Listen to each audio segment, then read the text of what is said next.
Does he have it? Medeiros is going to get it. He's on the outside line though, going into the fastest corner on the circuit. Surely this can't work. Dominic Ligner has got a sensational run outside line now though for the heavy braking zone. Around the outside goes the Audi R8. Look how much Miller's caught back into play. Exactly, Miller's still such up. He's not a second and change. All of a sudden, Miller's back in play. Can Barry do it? Big Barry's going to do it. Big Barry!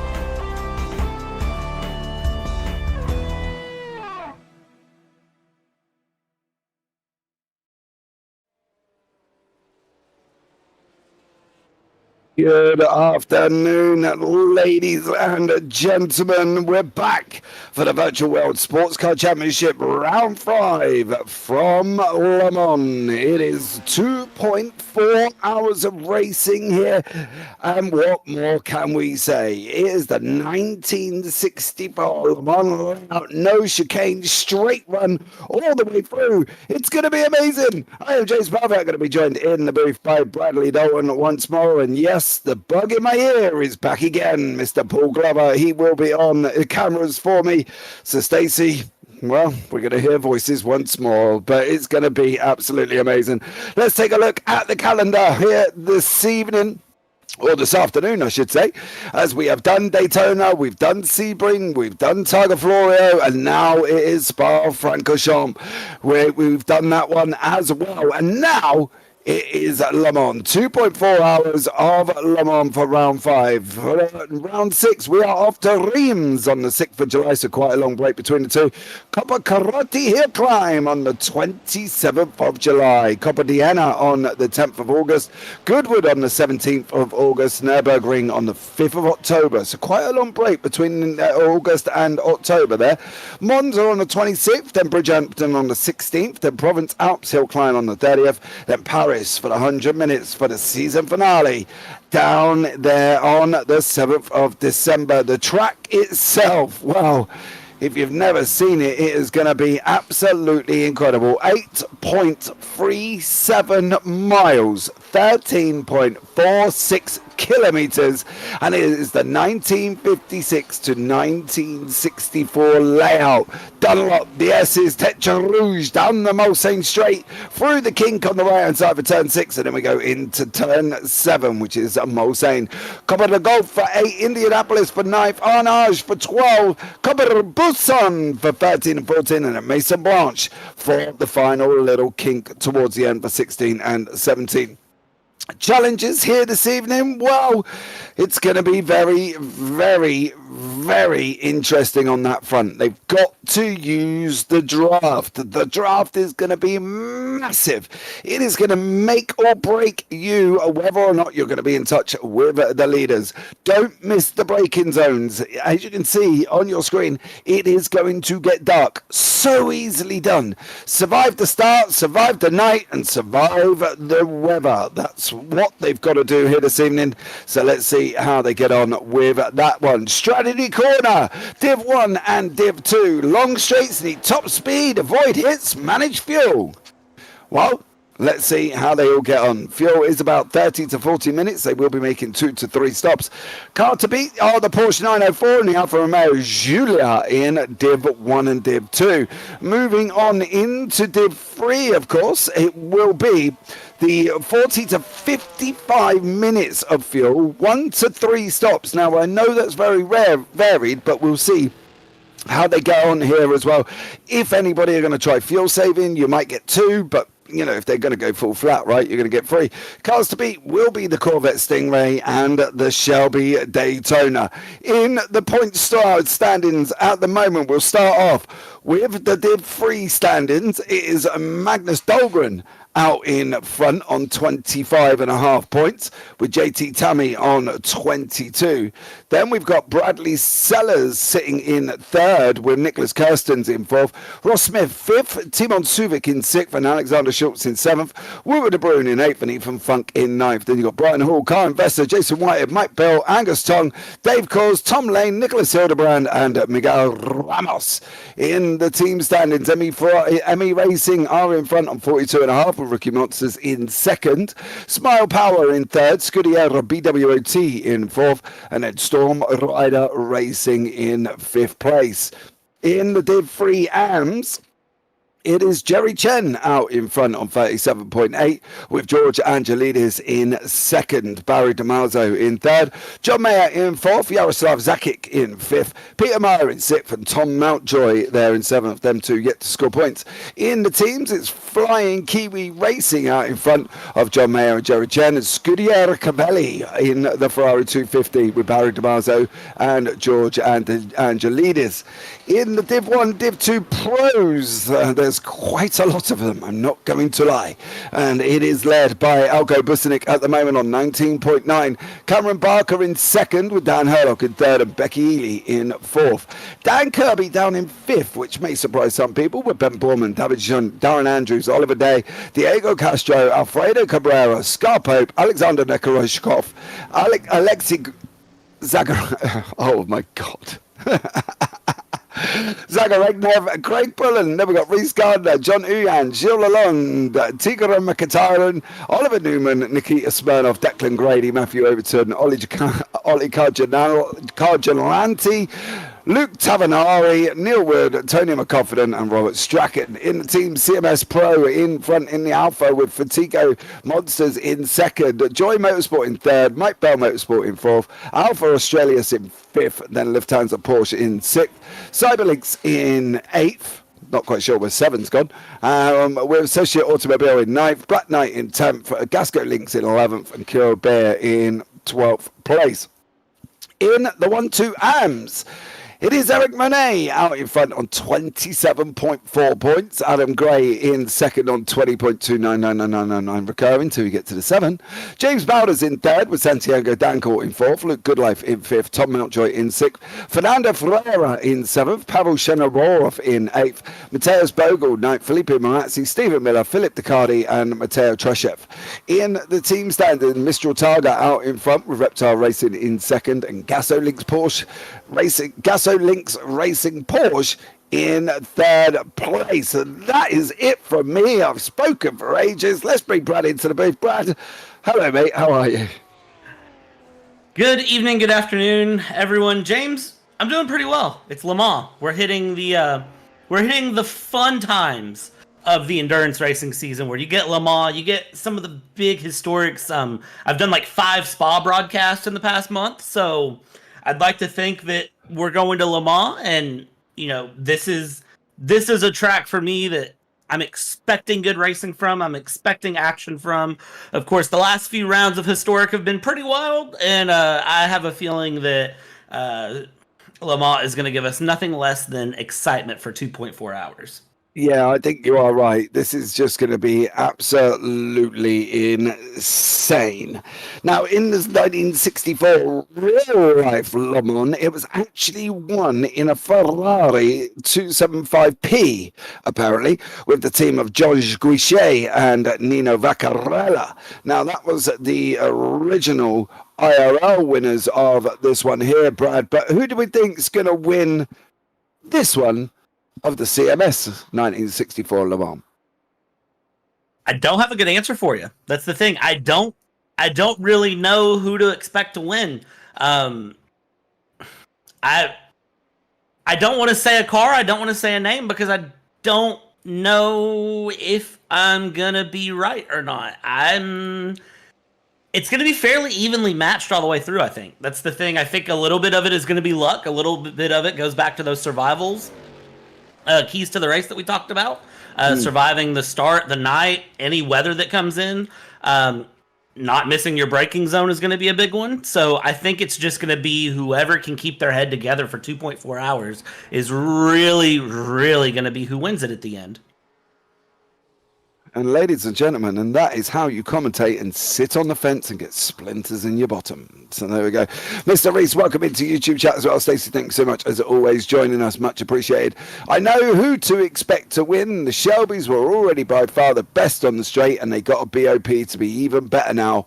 God knows why. Well, hey, look, we just commentate on it. That's got nothing to do with us whatsoever, Mr. Reese. So you're going to have to sit back and just enjoy the epic racing. Qualifying is coming to the end here. So we will be going into that 10-minute warm-up where I'm sure Mr. Ross Smith will join us once more, where he's not going to tell me nothing about next season. Even if I couldn't, I'll try and trick him. Should we do it that way and see if he budges? But I could tell you what, he has jumped in a little bit. So, Mr. Smith, how are you? Good evening. How's it going? I'm fine. Listen, a little challenge for you. Yes, I'm ready. If I get you to say the number 17, you've got to tell me what season is next season. I have to say the number 1 with the 7 after it. No, you have to say the whole number 17, but I haven't started yet. All right. Oh, okay. All right. So if I get you to say 17, Okay. then you've got to tell me what the year is for next season. How about that? That I guess sure. I will. Okay. I will do that. All right. What's 2 plus 2? Hold on. 4. Okay. Okay. Hold on, What's get 4? the calculator out. What's 4 plus 4? That's 8. Okay. What's 8 plus 8? That's 16. See, told you I'd get you to say it. What, 16? Yeah, I told you I'd get you to say the number I wanted you to, right? Yeah, you did. And then I did that on my wife earlier, and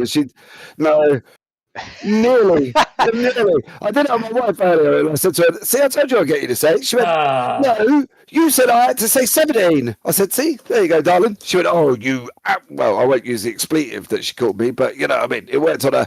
Anyway, Mr. Smith, how are you? Welcome in, buddy.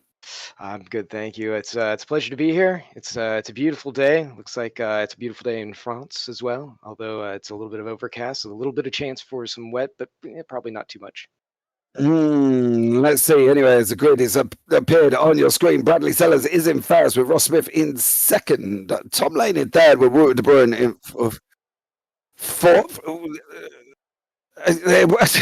Even fucking fifth, Sip, Kirsten's Vesser. Anyway, we'll let that grid carry on.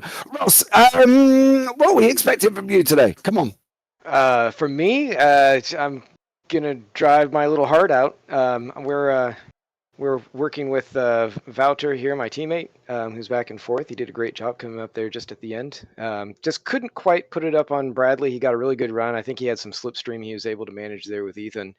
And Ethan wasn't able to take advantage on that one for himself. But everyone in that top 5-6 category is going to be really fast. I know that I think Tom Lane has to serve a penalty, I want to say. But outside of that, everyone else who's there is pretty much, at least in the Shelbys, is it's going to be quick. It's going to be close. It's going to come down to strategy. Now, I want to talk about that, right? Mr. Reese, I know listen, this is what he said. I know who to expect to win. The Shelbys were already by far the best on the straight, and they got a BOP to be even better. Tell us about the BOP, Mr. Smith. So we'll start there, yeah. So we were finding that with the way that the layout is between the 3 cars, basically the Shelby is supposed to be quite rapid, but a small tank. The Ferrari is fairly balanced. It's a little bit slower at the top end, but better in the corners. Also has quite a bit more tank. I think it's like 135 liters or something like that. And then the Corvette is supposed to be pretty confident at the top end, a little bit more of a bulwark to try and work with, and it has fuel for days, so it can just keep going and going. And we were finding that the discrepancies with the pit times and like the way that the cars would kind of work their tires or maybe progress over multiple stints, the Shelby just wasn't quite as competent because there just wasn't any fuel strategy. You just had to be full out, and if you weren't maximizing your pace, you couldn't save enough fuel to be able to try and do something with that. You just weren't within that threshold. So basically what happened was the weight remained the same, the fuel capacity was increased, and that puts it a little bit more on par. It's still only at 108, went from 90 to 108 liters. So it wasn't a ton, but it certainly is enough to really help with the Shelby to get it up there. We're still going to have to take 2 stops. It's going to be 1 stop for full fuel and then another one for about half a tank. And then you're going to see the Ferraris probably fuel save a little bit to try and do it on 1 stop and avoid that extra like 30, 40 seconds in the pit. And well, I guess for them it would only be like a splash, really. So, but you know, they would maximize their time. They'd be able to stay at full throttle, which you want to do here. And the Corvette's going to basically just do a 1-stop easy. It should only have to fill up like, I don't know, maybe 3/4 of a tank, something around that, especially if it's able to slipstream. So, so a lot of maths going on. There's a lot of testing in the background to work out what the seconds should be between different cars. Now, Le Mans, of course, being Le Mans, it is a bit special. So you're going to see probably the Shelbys are going to be very strong. The Ferraris are going to struggle. We kind of knew that even before the BOP. The big question is going to be what's going to happen with the Corvette there, at least within the Div 3s, because the JT actually won the sister race, the 1.2 hours on Tuesday for MNRL. And he did it by a decent margin. You know, it was about 6 or 7 seconds, and it was a good race. So I think as far as the BOP for the top end goes, it's about in the sweet spot. But we'll see how it turns out. He has a penalty, I think, maybe to serve today, so it might take him out of contention. Yeah, JT Tammy's got a stop and hold with a non-quali and from 15 seconds, apparently, for Tyler Florio. There's some interesting penalties there as well. Our very own Mr. Angelides has got a stop and hold for 10 seconds for being naughty in Spa. You know, tell us then, what do we see from you? Where are we? Are you going out thinking, I can win this? I'm gonna win this. Well, that's every race, but here particularly, I think we're about as well seated as we were at Daytona, where we've got a good shot at taking this to the end. If we play it smart, we've worked out strategies that we can try and take to the end. If we stick to plans and things go our way, we can be in a really good position to take some podiums away from this. Tell us on the team situation. Now, I'm aware of Tom Mountjoy is sharing a car with Graham Duncombe. I haven't seen many other come out and say that they're in a team. Are they the only one that are sharing? Yeah, for the historics, we haven't traditionally done sharing just because we haven't had overwhelming numbers to do that. It's been more of a modern series kind of thing where we do that. But in this case, it was more for technical reasons why they were deciding to go that route. So it's allowed. They're going to go ahead and do that, and they should have fun with it. And we wish them the best. And hopefully we don't have any situations where the Div 3s come upon them. You're going to see that a lot as we get later into the race and Div 1s and 2s are starting to stop, and then they're going to come out into the rest of the traffic. And Div 3s, the closing rates here are phenomenally quick, and both the 3s and the 1-2s are going to have a hard time being stable on the straights. You're going to see some close situations. Drivers have to be committed to different lines well ahead of time. So if they're not, that's when you're going to see trouble. You're going to see cars flying off into the woods and races ending. Okay. Well, that's going to make it very interesting. Obviously, we had a chat on Thursday about everything that was going on within the mod. Is there anything remotely happened over the last couple of days that you're going to sit and inform me with, Mr. Smith? Just some technical things, mostly in the background. I mean, progress is still going on. We're still looking to do the GT pack, the version of the WSC 2023. Probably here before Le Mans. Hopefully we can get a little bit more work into the hypercars before that, but that's at least the plan right now. So we should see that in the Steam workshop for everyone to enjoy, and then we'll have the hypercars hopefully not too far after that, and we'll continue to make improvements to all the cars in the mod as we get ready for next year. For the new cars coming in, we're going to have about 5 of those, maybe 6 in the modern stuff, and like we mentioned before, they're going to be 5 for the new historic mod that we're going to be putting out. And progress is still being made there. We only have the last car to basically get wrapped up, and then testing can really go into full swing. And the 1964 mod, is that available in the Steam Workshop already? It is not, but it will be at the end of the season. There are some graphical tweaks we got to do. We might do some very minor VOP, which would just be course for the season as we go through CMS. But once all of that is kind of consolidated down and we're able to make those updates within the mod itself, then it will go right out and everyone can enjoy it. Okay, well, I'm looking forward to that one there as well. I did take a car for a spin, not very successfully, but there we go. What did we think about Le Mans in general? How, we've got you up there, Brad Sellers is up there. Do we think qualifying is going to be vitally important here, or do you think at some circuits where we sit back and go, you need to be on pole? Do we need to be on pole for Le Mans? You don't have to for your chances by the end of the race. However, the start, it is helpful to be further up because for the first time in the season here, we're going to be doing a standing start, traditional Le Mans start with the angled grid. And it will, if you're up at the front, fewer cars that you're going to have around you, hopefully, if you get a good launch. And you want to have that. You want to have that clear space, because if you're back in the pack, good luck to you, man. Because you'll see a couple scrapes, bumps and bruises. Shouldn't be anything too bad. MNRL did it Tuesday without any issue. I mean, just a couple dings here or there, but nothing major, nothing upsetting for the race, and it was good to go. So hopefully the same thing here, and it can be very exciting for everyone. So did we get the video feeds of the drivers running through the kitchens to the rigs? It's unfortunate. It looks like there was some kind of issue with Twitch. They didn't, couldn't get them all streaming right, but we'll try it again maybe next year if we. Rubbish. But yeah. You only had to set up a feed, Ross. So you didn't have to go through all that dramatics there as well. I'd love to see Ross Smith hurtling through his kitchen. I'm on my way. God, that would have been funny. I got to be honest, that would have been absolutely hilarious. Well, listen, it sounds like we're, exciting stuff's happening, and I'm still none the wiser for next season, even though I tried me trick that apparently can work on everybody else, but Ross is not normal, so he got it right there as well.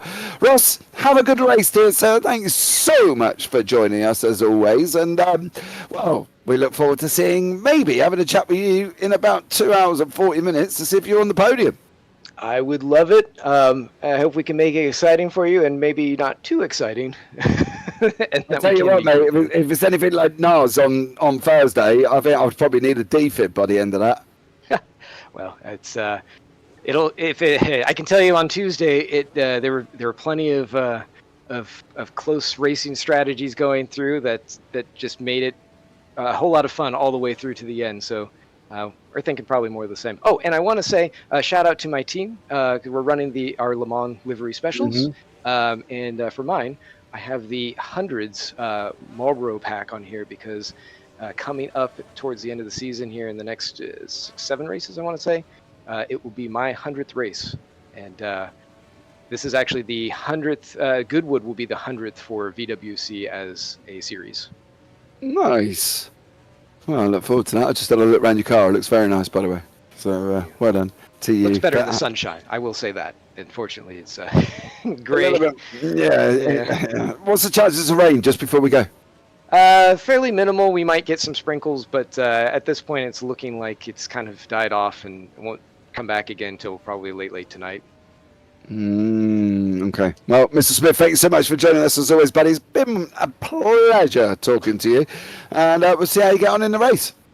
Absolutely. Yep. Thank you guys, to you and Bradley and Paul, of course, who's running the beautiful feed. We look forward to watching it back. Awesome stuff. Ross, take care, buddy. Have a good one. Thanks. So there we go, guys. That was Mr. Ross Smith there as well. Nathaniel, thank you so much for joining us in the YouTube chat as well. We'll give you a brief rundown of penalties, and there are quite a few of them. Ollie Cargelati has got a stop and hold for 15 seconds from Sebring. Oliver Newman stopping a hold for 50 seconds from Targa Floria. JT Tammy stop and go, no quality for 15 seconds. Santiago Dancourt has got a stop and hold for 25. He's also on a free race probation, so he's got to be careful. Neil Wood has got a stop and hold for 15. Nicholas Kirsten's stern warning for Spa. George Angelidis has got a stop and hold for 10 seconds. Luca Tavanari has got a stop and hold for 10 seconds. Nicholas Kirsten's has actually got a stop and hold for 55 seconds there, for an instance, at Spa. Jason Whitehead stop and hold for 10. Tom Lane stop and hold for 15. So there's going to be a lot of people here, Brad, venturing into the pits, I should have thought, right at the beginning.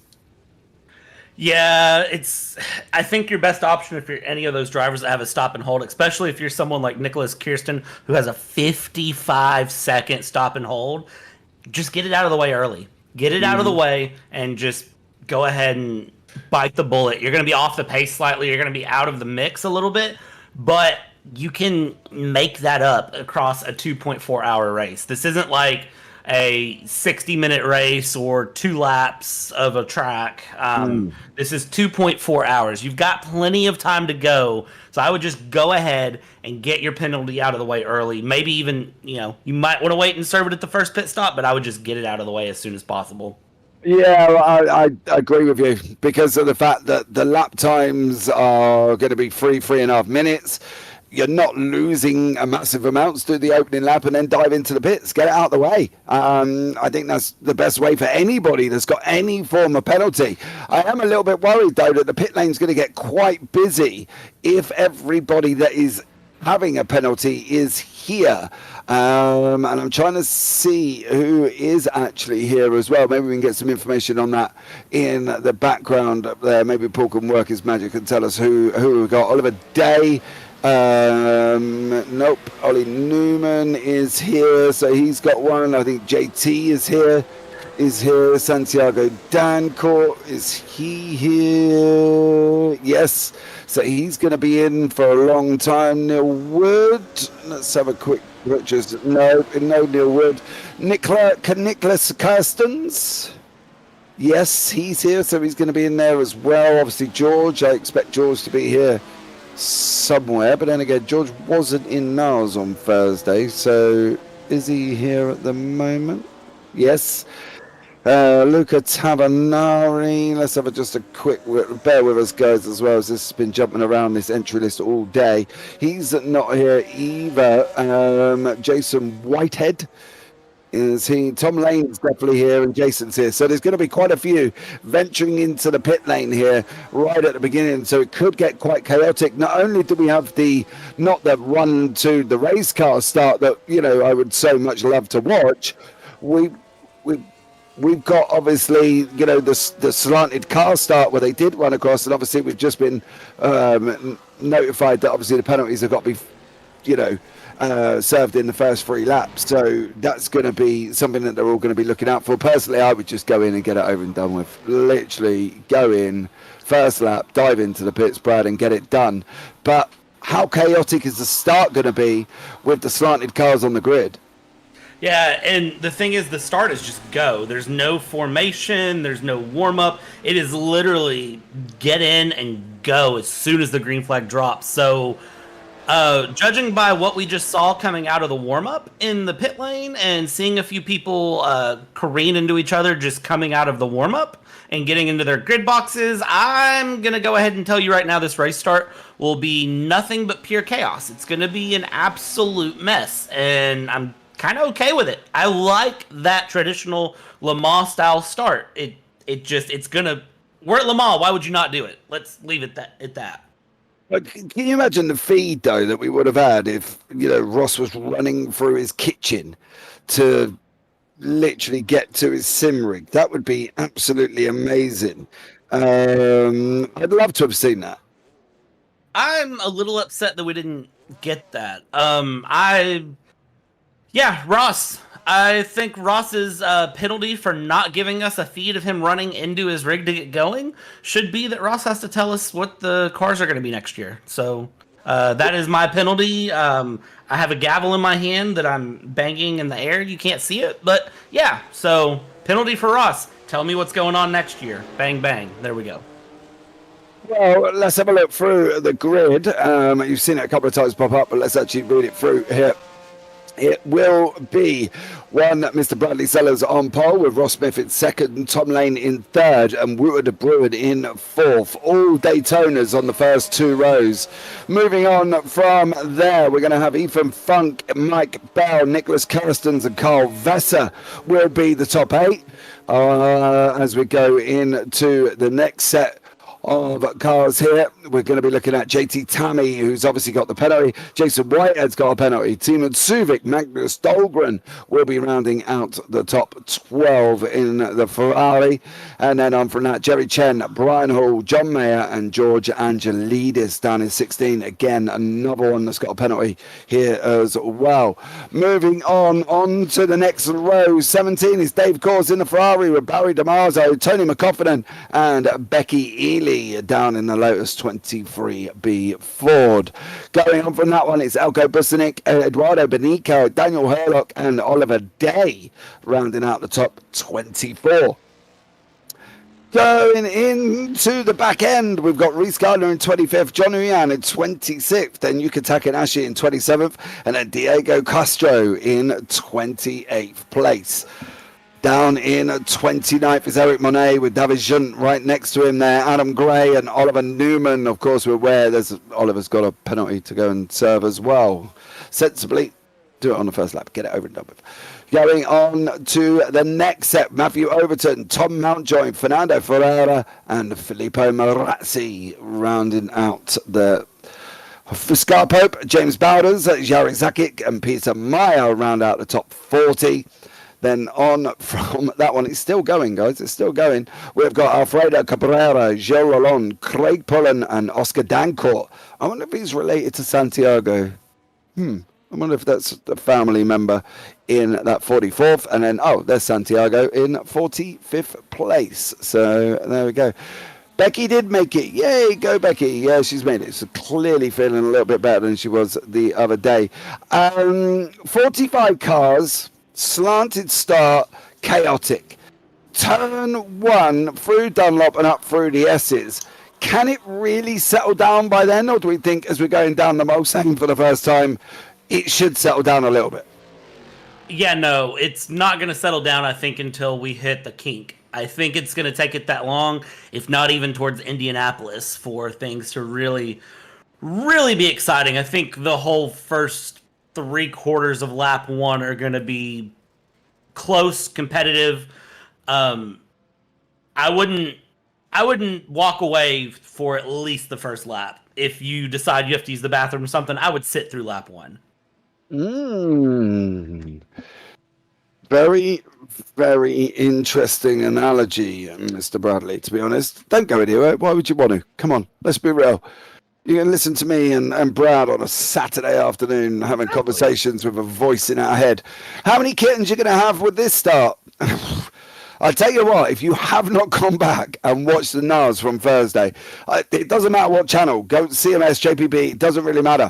The first GTP going through the GT3s, literally, I had a litter.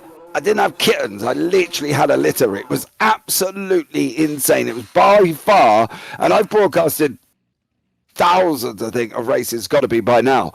That was one of the best ones I've ever done. It was literally insane. There are YouTube shorts available on the JPB YouTube channel of some of the moves taken by Alec King on Thursday. Go and watch them if you don't want to watch the whole race. They were just, oh my God, it was defying all racecraft analogy that you've ever been given within a sim racing game, Brad. It was literally insane. Yeah, it was pretty fun. I'm not gonna lie. I did go back and I didn't catch it live, but I did go back and watch some of it, and it was it was exciting. I enjoyed it, and I'm hoping that we get the same result out of this. And then obviously the Moderns will have the 4.8 hours coming up not too far from now. So I'm hoping that Le Mans continues to deliver. Okay, well, here we go. Sit back, hold on to your hats. And they are away. They are away. 45 cars have gone onto the grid. You can see them all there. Some are 3 wide further back. Some are 2 wide coming in to the opening corners. But it is Bradley Sellers is leading us away. Ross Smith looks like he's lost a position right at the beginning here. And unfortunately for Smith, he's down in 3rd place. Mike Bell in 4th. All of these cars come streaming towards the S's section. The left right here again. And I can tell you what, Brad, at the moment, there's been no real dramas, I don't think. I'm just going to have a quick look and check on that one. But it looks like not bad field getting away cleanly. Yeah, I didn't catch anything on my side either trying to look through. But what I have caught, the top 6 are all Shelby Daytonas. So keep your eyes through because the top 6 are all Shelby. And everyone knows the Shelby and Le Mans goes very, very well together, as we'll watch through. Your first Ferrari is in P9 as we go through, but as they run down here, down the Mussel straight, it's just Shelby runs all the way through. Look up front, Bradley Sellers and Tom Lane there. The Shelbys going side by side with each other, keeping some action, and just look at how long this straight is. I mean, it's just pure, just run the car out to the top RPM and rag it all the way down. You don't have to worry about brakes. There's no chicanes through. The fun of the historic is that it is just flat to the floor this entire time. Yeah, and they're topping north of 305 kilometers an hour here as well as they're going around the Mulsanne Keek down into Mulsanne. Who's going to be able to put it on the brakes? I think we've lost Neil Wood here this evening before the start. David Shunt has got issues with the Alpha. It's just absolutely terrible, we said, as it's Tom Lane and Brad Sellers going to be coming side by side through the Mulsanne here. Who's going to come out in front? It is going to be Tom Lane's going to manage to hold on. Bradley Sellers just did not get that inside there, Brad. And now he's still in 1st place there with Tom Lane. Bradley Sellers 2nd, Ross Smith the 3rd. A minute 20 seconds to get out of Rouge down into Mulsanne. That is crazy. Here's a quick replay going on. And this is going to be what happened to George Angelidis, if anything. Yeah, he misses the Mulsanne corner. He misses the Mulsanne corner at turn 7 and ends up putting it into the barrier, does George Angelidis, unfortunately, on that one. I can tell you now, Tony McCoffin had a big old moment right at the beginning with Oliver Day there. Eduardo Benica also had a bit of a scary moment at the beginning once more, but other than that, no real dramas. George Angelidis down here at 17th at the moment. He is trying to close down on Dave Kors. He's got Becky Ely in 18th place. She's trying to shut him down on 5.8 seconds at the moment. Another battle is Ely and Herlock going on down in the Div 1 and Div 2. That's down to literally 1 point. Well, it's not even that now, 0.29. It looks Becky Ely in that Lotus. It does get a little bit squirrely there. Then we've got Dan Herlock, of course, in that Alfa Romeo Giulia. On your screen at the moment is Mr. Tom Lane as he's leading the field. Bradley Sellers in 2nd. 2 hours and 20 minutes remaining of this race. Let's see how they all get on, Brad. Yeah, and look at the way the Shelby has to slide there through Indianapolis and Arnage. This is the fun for me of these cars. It's just you got to manhandle them. For lack of better phrase, you've got to manhandle them through. And now we're through the pit straight. So, ladies and gentlemen, if you're wondering how long a lap of historic Le Mans is, it's just about 4 minutes long on lap 1. And here we go. That's a big moment at the start. Yeah, that was Tony McCoffin and Oliver Day. Scott Pope also ended up being very slow. Fernando Ferreira and John Meyer. So there was a lot of cars involved in that slow moment there from Tony McCoffin that happened right at the beginning. I can tell you now as well, we've got John Mayer in the replay. He misses the Mulsanne corner and ends up into Well, there's George Angelidis. That is George. And what happened to George? Completely missed the Mulsanne corner and literally just ended up going straight on and then sliding into that barrier. I can tell you now, Dan Herlock has cleared Becky Ely for the lead in the Div 1, Div 2 up front. Tom Lane is literally side by side at the moment with Bradley Sellers as they're running down the Mulsanne. Sellers has just got through, believe it or not, on Tom Lane. So Tom Lane has cleared there. DeMarzo and Chen, they're still battling it out in the Div 3s. There's a lot of action going on all the way through the lead of each class. The only one that hasn't is Div 1, Div 2 AMS with Eric Monet and Mountjoy. They're 2.8 seconds. So battles all the way through here as well. Sellers through the kink they go, down into Mulsanne with Tom Lane right behind them, up over the hill. They're going to be dropping down to Mulsanne at literally 306 kilometers an hour. They are braking so far back.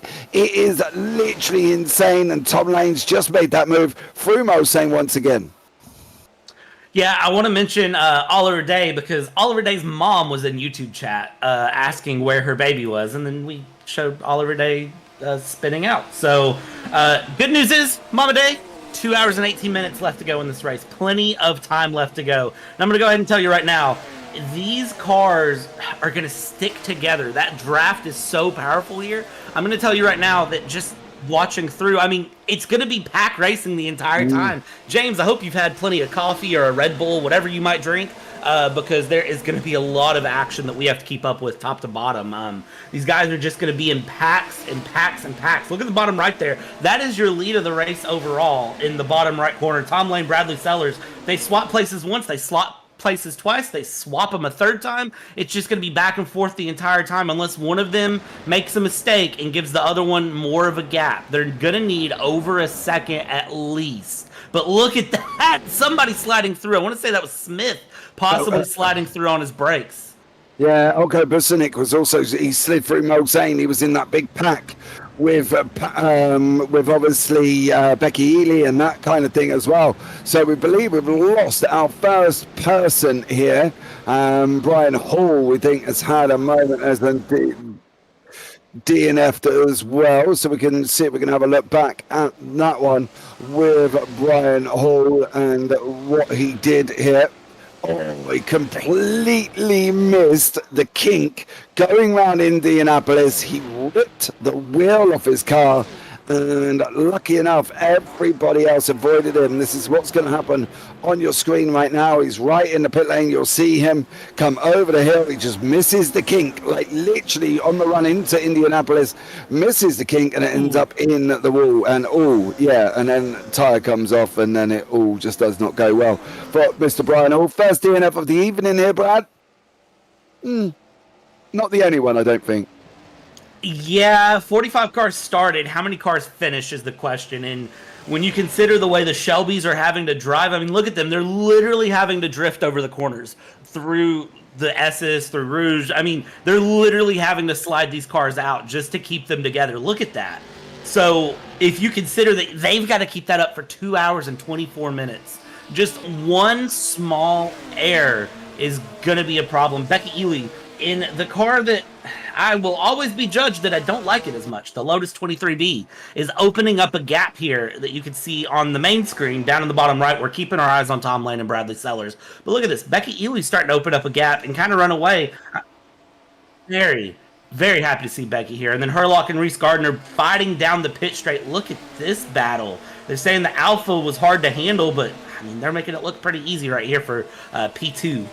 Yeah, they are at the moment. They're on the run round Dunlop, and then they're going to be going into the S's, the left-hander of Dan Ernon and Reese Gardner. We've lost Matthew Overton as well. He has unfortunately DNF'd. I've got a funny feeling that's coming down into Mulsanne. It is. He misses it completely, ends up practically on top of another car going down into Mulsanne there for Matthew Overton, and then that is a job done for him. So here is the replay of what Matthew Overton does. He goes down into Mulsanne and literally nearly ends up on his roof. Is this the replay. We're not seeing the replay at the moment, so bear with us on that one. We will get it going there as well. And here he comes. This was Peter Meyer. Oh, is that JT in the Corvette? Or was that Peter Meyer? No, it's Peter Meyer in the Corvette going up over the whatever that can be described as. So, yeah, Peter Meyer there, unfortunately, on that one. Leaders still up front. They're still battling away as they're coming down into Indianapolis at the moment. Tom Lane and Bradley Sellers. Ross Smith coming in Indianapolis with Ethan Funk right behind him as well. On your screen, Mike Bell and Wouter de Bruin battling it out in 6th and 7th. De Bruin in the Daytona there, and also probably Mike Bell is as well, and he is. And those guys are nose to tail once more. So a great job from all of these. Becky Ely and Dan Herlock on swap positions again. I don't believe that's going to be the first time or the last time here, Brad, that these are going to be changing positions. This is going to keep up for the full 2 hours unless one of them manages to find a gap and open up a gap. And all of these little pockets of battling are just going to keep back and forth. Here's where the problem comes in. And this is, James, you're a NASCAR fan. You know how this works. As they battle, they're going to open up gaps to the cars behind. Or, sorry, correction, the car ahead is going to open up a gap, and they're going to fall farther behind. So they've got to keep that in mind when they battle. There needs to be a little bit of working together, and the speed difference between the Div 3s and the Div 1 and 2s is really going to come into play here shortly. As we've got another replay. That's the 43. That is Brian Hall. Just how hard a hit that was. It's very rare that we see cars in VWSC slam to the point they lose a tire. I mean, that is... Ouch. Yeah, Scar Pope, unfortunately, was very slow round the Mulsanne. He ran a little bit hot here. Adam Gray did pretty much the same thing. And I've got a funny feeling Nick Kirstens has been in to serve his penalty. He has. Dan Herlock on your screen with Reese Gardner at the moment as these guys are continually to fight. It's just seems to be a lot of action all over the place at this moment in time. And this was Matthew Overton. You see him go down into Mulsanne, and he just gets it all wrong, and then practically ends up on top of another car. Does poor old Matthew Overton here. He goes in, he goes to get the inside line, and then he gets stuck, and then he just basically, there you go, he's practically on top. And if you had a different camera angle of that, you'd probably find out that Matthew Overton is about 3 foot in the air at this moment in time, Brad, as well. Yeah, and I'll tell you right now, the car 3 feet in the air is probably not what would be what you want. So, yeah, cars don't like to be in air. Cargo air? No, cargo on road. So let's get the car back on the road. Look at this. This is the battle Div 1-2. Becky Ely just trying to hold off Daniel Herlock, who has a run there. I mean, it's very, very close between them all the way through, and then you've got a Gardner just right there. I mean, look at this. This is close racing. This is the type of racing that I like. I like very close, competitive, high-speed racing. I think it's the historic series really, really scratches an itch for me of just high-speed, full-throttle battles all the way through. Yeah, I think with the fact that everybody is so close together, I think that's the thing for me at the moment. You see Becky Ely Herlock still scrapping it out. The rest of the classes are starting to spread out. But this Div 1, Div 2, they're just not leaving each other alone. They're going up through the S's again, that left right there. And all I have in my head right now is the Le Mans 66 or Ford versus Ferrari, depending where you are in the world. And the driver of the Ford just singing as he's driving down here as well. The happy song down there as well. Amazing scenes on that one. But this is such a long straight. I'd end up talking about going off and losing me out about shopping or something. It's so long. It is. See, the good thing for the drivers here is we get a replay. This is Becky Ely up the inside of the number 19 there, going through the 19 Wiggly, Peter Meyer, trying to hold on to it, and off in the grass. I did not know that car was also a lawnmower. Doesn't look like it did a good job. Ooh. And retires to the pit lane along with a car missing a front tire there. So yeah, we got Peter Meyer, Santiago Dancourt, Brian Hall, and at the moment Matthew Overton. They're the four that are DNF'd over the first 20 minutes here. But Dan Herlock, Becky Ely, they're going to swap again. They are going to swap again. How is it going to work out this time? Well, I can tell you just in front of them is Elko Busanic for Dan Herlock. He just cannot quite get there here currently. What about Becky Ely? She's trying her absolute hardest in that Lotus to see if she can make up any difference. That little, it does so remind me of a skateboard on wheels. I don't know who really put that in. Then going down into Mulsanne, here comes Ely now. She's gone alongside currently at the moment for Dan Herlock. Is she going to be able to get it as they come drop down the other side of the hill into the Mulsanne corner? Is she going to be able to make it through? Where is Herlock in conjunction? He not only loses that place, but he loses it to Reese Gardner and almost loses 2 places there for Dan Herlock. And unfortunately, he's gone down from first in class to fourth in class there in one move. That's the thing about this racing being so tight, is that one small moment you can drop multiple places. And the thing is, you know, when you look through the gaps, there's cars that are very close together. That's car that is slightly further apart. It's really interesting, I'm not gonna lie, to just watch through, because you go from first place to fourth place. But the thing is, if you watch for Dan Herlock, eventually he's gonna do the reverse and probably run his way back up to first place by the time things are done. So you just got to kind of watch and keep your eyes on things as it goes. Again, this is a long race, 2 hours and 8 minutes left to go here, and anything can happen throughout 2 hours and 8 minutes of racing.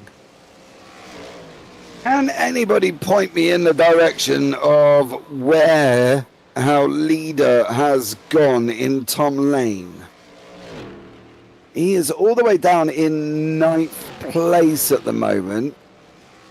Now, was Tom on the list of penalties to serve at the beginning? He was. Yeah, so that's why he's gone down. He had a stop and hold to serve at the beginning there. So Tom Lane has gone from the lead down into 9th. I've got to be honest, he battled like an absolute trooper for the first few laps to hold off Bradley Sellers here.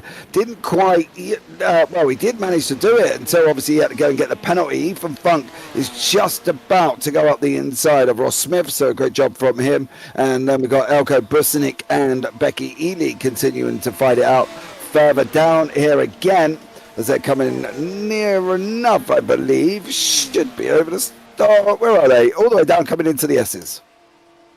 Yeah, and as they run through, again, we're just watching. This is just slipstreaming. We talked about how powerful the slipstream would be, and it's just a case of just sit behind, hold your own. If you've got the run, try to dive out, but just be careful of the car behind and just, you know, watch what you're doing here. Look at this. Like, you can see Becky Ely thinks about the dive there to the right, doesn't do it, slides right back in. This is just a matter of hold each other through, because the thing is, these Div 1 and 2 cars, when I'm looking at top speeds, 242, 244 kph, but you look at the Div 1 or Div 3 cars, 313, 306, 320 kph for Ethan Funk top speed. So if they don't rely on slipstream, it's going to make their life very hard. Watch David Junt here, who has a dive up through the right-hand side around Yuki Takanashi, and is now going to slot back in that alpha and just keep going. But Yuki Takanashi, the straight is so long, will be able to use slipstream and possibly just shoot back around yet again. Lots of racing, lots of strategy to go through here in this race, James. It's genuinely just one of those you kind of just have to sit and watch and enjoy. Yeah, I tell you what we do want to sit and watch as well, I don't know if we can get it up, is the Barry DiMarzio, Jerry Chen incident. Barry ended up literally in the same place as Matthew Overton did, but lucky enough he did manage to get off that dirt verge, which I presume was assigned a safety barrier back then, but that was absolutely insane. Davish and Takanashi still continuing in here and still fighting out as best they physically can for this position. It's been quite frantic already, and we've only been going, 35 minutes? Not even. We haven't even been going that long at all. We haven't... Has it been... It's just at 20 minutes, I believe, so... here's a good replay for you. This is going to be a big moment. Watch through. This is Cabrera. Watch down the pit straight here. There is contact on pit. Oh, He got sent into the shadow realm, I believe. That's kind of nasty. I'm not gonna lie. That was that felt personal. Oh. Okay, tell you what. If you look that on the onboard, the speed that he was entering into that barrier was literally insane at that moment for Alfredo Cabrera. He was entered in at 225 kilometers an hour straight in, and that was it. Game over. He's DNF'd and out, so we've lost to Cabrera as well. Elko Busanic still fighting it out with Beko Ely, and Yuki Takanashi has cleared Davidson and pulled out half a second.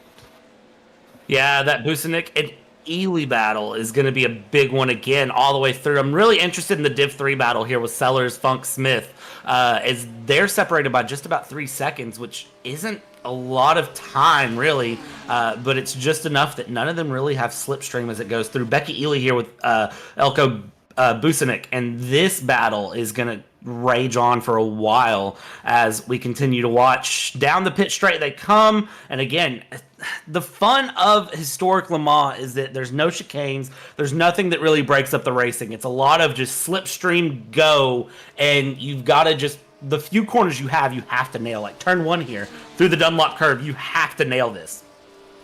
Yeah, I think you're in trouble, right? Yeah. I think that's an obvious kind of thing. They are going to be in trouble coming into the S's. You know, it's all about getting that exit out of Tetra Rouge as well, and I think for them, they must nail that as best they can here. We've got a replay on your screen at the moment, and this was Fernando Ferreira going backwards across the track. Can he at least try and stop it from going any further? He does. So unfortunately for Fernando Ferreira, that was quite a big impact on that one. One of the interesting things I want to point out at the moment is, I'm not sure if he's still in here, but I've got Yuki Takanashi as a DQ and Reese Gardner as a DQ. So if anybody can fill us in on why that would be, but I've had Takanashi and Reese Gardner both DQ'd. Yeah, I'm showing the same thing, so I don't know. We'll see. The grass is dangerous as they go down through Moose Lane there. Hold on. Oh, watch the rejoin. Yeah. But I can tell you now, Barry Damaso has had a bit of a rough one. Alfredo Cabrera is there, so unfortunately for Cabrera, he has had a bit of a tough race so far. Becky Ely now trying to chase down Elko Busanic and has got 1.4 seconds. This was Barry Damaso's first one. He ends up mounting where Matthew Overton was and ends up on the same bit. He jumps it and then mounts that mud verge, I guess, as a safety barrier, which I've can never quite believe in my life, to be honest, that could be considered as anything other than dangerous. But I think, you know, that's what they had in them days, and that's what they've got to deal with. I mean, hey, you have what you have, and that's all they can run with. If you look at the history of Le Mans, I mean, the first race was in 1923, and the average speed was 57 miles an hour. So I think depending on what you look at, I don't think they ever really planned on things to actually happen with this. Of course, there's been wrecks where, you know, there was the big wreck in 1955 where 83 spectators died. The historic series, I like it because we're in sim, we have the safety of sim. But you also do have to remember kind of the risk that the real-life drivers went through. It's rough. Look at the replay on screen here. Think about if you were a spectator here on the left-hand side, exactly what would be going on. This is 369. Again, you hit that bump, you're going over that in real life. You're just going to fly over that dirt, no questions asked.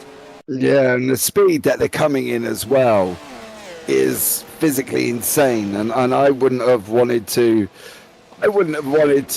go and be any a part of that, I think, because of just how dangerous it is.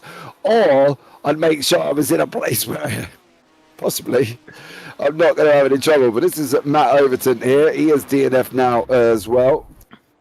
And that is, where is he on the race circuit there as well? Whatever it is, he's got damage previously. And he just parks it up. Does Matt Overton there. And unfortunately, that looks like the run out of Tetra Rouge, to be honest. I think it is. I think that is where he was. I think he was going onto the Mousseline Straight. Yeah, so unfortunately, another DNF. We've got 1, 2, 3, 4, 5, 6, 7 out of the 45, I believe, that are out already. Magnus Dahlgren on your screen, Mike Bell. 2 hours left, of course. Give me your predictions. How many cars do you think are going to complete the race? I will tell you now, we have 38 cars on the racetrack. We have lost 7 already. And what I really want to find out is why do we have that DQ'd? I'm going to go and have a hunt and find out if I can find any information on that one. And there we go. So bear with me. I'm going on a little bit of a fact finder. Yeah, and then let's check out a quick replay here while James does some fact finding. This is again. Oh, that's not how you want to do that. That's the number 30 Ferrari. And I will tell you right now, that is not at all how you should be taking the corner. What that one boils down to, from an outsider's perspective, is the brakes just decided that you were going to go a different direction than you wanted to. Yeah, that's a quick way to run a race. As James figures out the 2 DQs, we're under 2 hours to go. Yes, ladies and gentlemen, it's only been about a half hour of racing through. You can see the sun starting to go down. The headlights are on. This is where the action is really going to pick up. And I will tell you right now, even though this is a power circuit, driving this track at night is completely different than driving this track during the day. And you've really, really got to know what's going on. As the voice in my ear says, good luck commentating. And the big thing is, watch the headlights. The headlights are going to tell you everything you need to know. And then the timing on the side will help just a little bit more. We've got some of the Div 3 starting to go in the pits here. DeMarzo and Coors are in the pits in the Div 3 AMs. As we run down the back straight here, the Mulsanne straight. I'm probably pronouncing that wrong, and I feel like I pronounced it 5 different ways. I'm sure Mulsanne is right. Yeah, Mulsanne is right. I can tell you, Dave Coors had a spectacular moment in his Ferrari on the kink down into Indianapolis. He actually hit a tree. He literally nosedived a tree. That was absolutely incredible. Dave Coors. So there we go. Yeah, the tree is a fun one. I don't recommend doing that. As we see, drivers are still coming through the pits here. Down in the bottom right, keep your eye on the pit lane. The pit lane's a little bit dangerous because there's not a big defining wall. It is literally the pit lane to the track, and the only thing that you have is that white line. And the drivers are basically just expected to know the difference and stay out of the way, which, of course, all of these drivers that know the Historic Series and run the Historic Series, they are perfectly fine and don't, I don't typically see issues with them with the pits there, James, of where they don't separate the pit lane and the straightaway. Yeah, I think they've just got to go over there as well. We've got Reese Gardner in the interview room here. Reese is going to come and tell us about what happened with his race here. Reese, you are live, so let's keep it clean. What happened out there, bud? Well, it was a simple quirk of the conditions that was outlined in the briefing, but I unfortunately forgot about it. Basically, we were advised to turn our headlights on the grid, because as the track starts getting darker, headlights are required. I forgot to turn mine on, and the sim disqualified me. Oh. Are we guessing that may have been the same situation with Yuki then? Yeah, most likely. I can't think of any other reason why a disqualification would happen, but yeah, it really stings for me and for Yuki, because we're both pretty quick in our class. I was battling in the top 3, So yeah, I'm just really unhappy with myself. I mean, I am trying very hard to keep it clean, as you say. Yeah, obviously it is going to be tough, Reese, and we understand that as well. But obviously, sometimes you being mad with in yourself as well. But there, as Magnus Dahlgren, 2 seconds goes down into the Mulsanne, and there's a big old moment there. Poor old Magnus Dahlgren does not have a good time either of it as well. You know, it's tough when it's your own error, is it not? Is that harder, do you think, to swallow than if it was another driver's problem? Oh yeah, absolutely. It's a lot tougher to deal with when it's something that, you know, that you forgot about, that you know you were advised of in the briefing and still forgot. Yeah, I mean, I guess I'm just happy that I'm going to have a relatively early night compared to other rounds of this series, because yeah, I guess it's better that it happened now and not like really late on in the race, because then I would have been even more angry. You wouldn't have made it about another 10 minutes, mate, to be honest, because we're already coming into the dark here. So if you didn't have them on by now, you would have been out roughly about the same time as you probably was as well. But Reese, thank you so much for joining us and coming in to tell us what happened to you on that one, mate. And, well, I don't really know what to say, Reese. Is there anyone you want to shout out, buddy, before we let you go? Just my Twitch chat for keeping me company and also consoling me when I had a little tantrum on stream. And thank you to you guys for continuing to bring a very high quality broadcast to this series. Hopefully, Reims is better for me. I'll tell you what you can do if your Twitch chat are listening. Head over to JPBroadcasting on YouTube. You can sit and watch the race, or Championship Motorsports. There you go. Get a quick plug in while I'm here, Reese. Yeah, indeed. Absolutely. Thanks very much, guys. Oh, man. Take care. Well, there you go. That is what happened to Reese Gardner.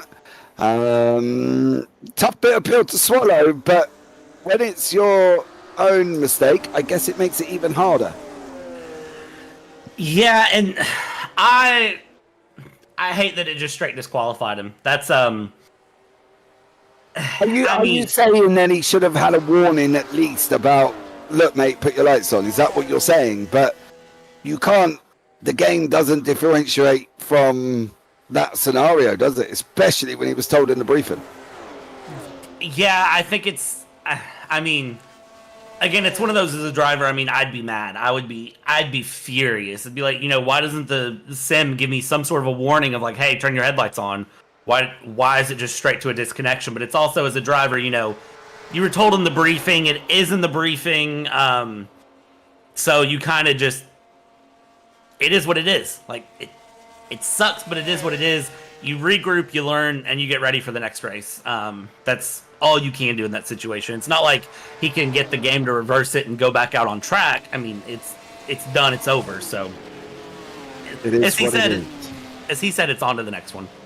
Yeah, absolutely. I think that is it for him. I can tell you now, Becky Ely is climbing all over the back of Eduardo Bonica. She's putting the pressure on him here as they're going to be continuing to fight. I wouldn't like to hazard a guess coming into what will be the pit lane very, very shortly, the pit straight, I should say.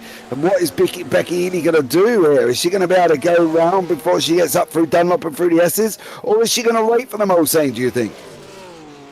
I would wait for the Mulsanne. I would just hang out and wait for the Mulsanne. That's just my opinion, though. But we all know that I am not the driver. I'm a commentator, and the drivers tend to do the opposite of what I say.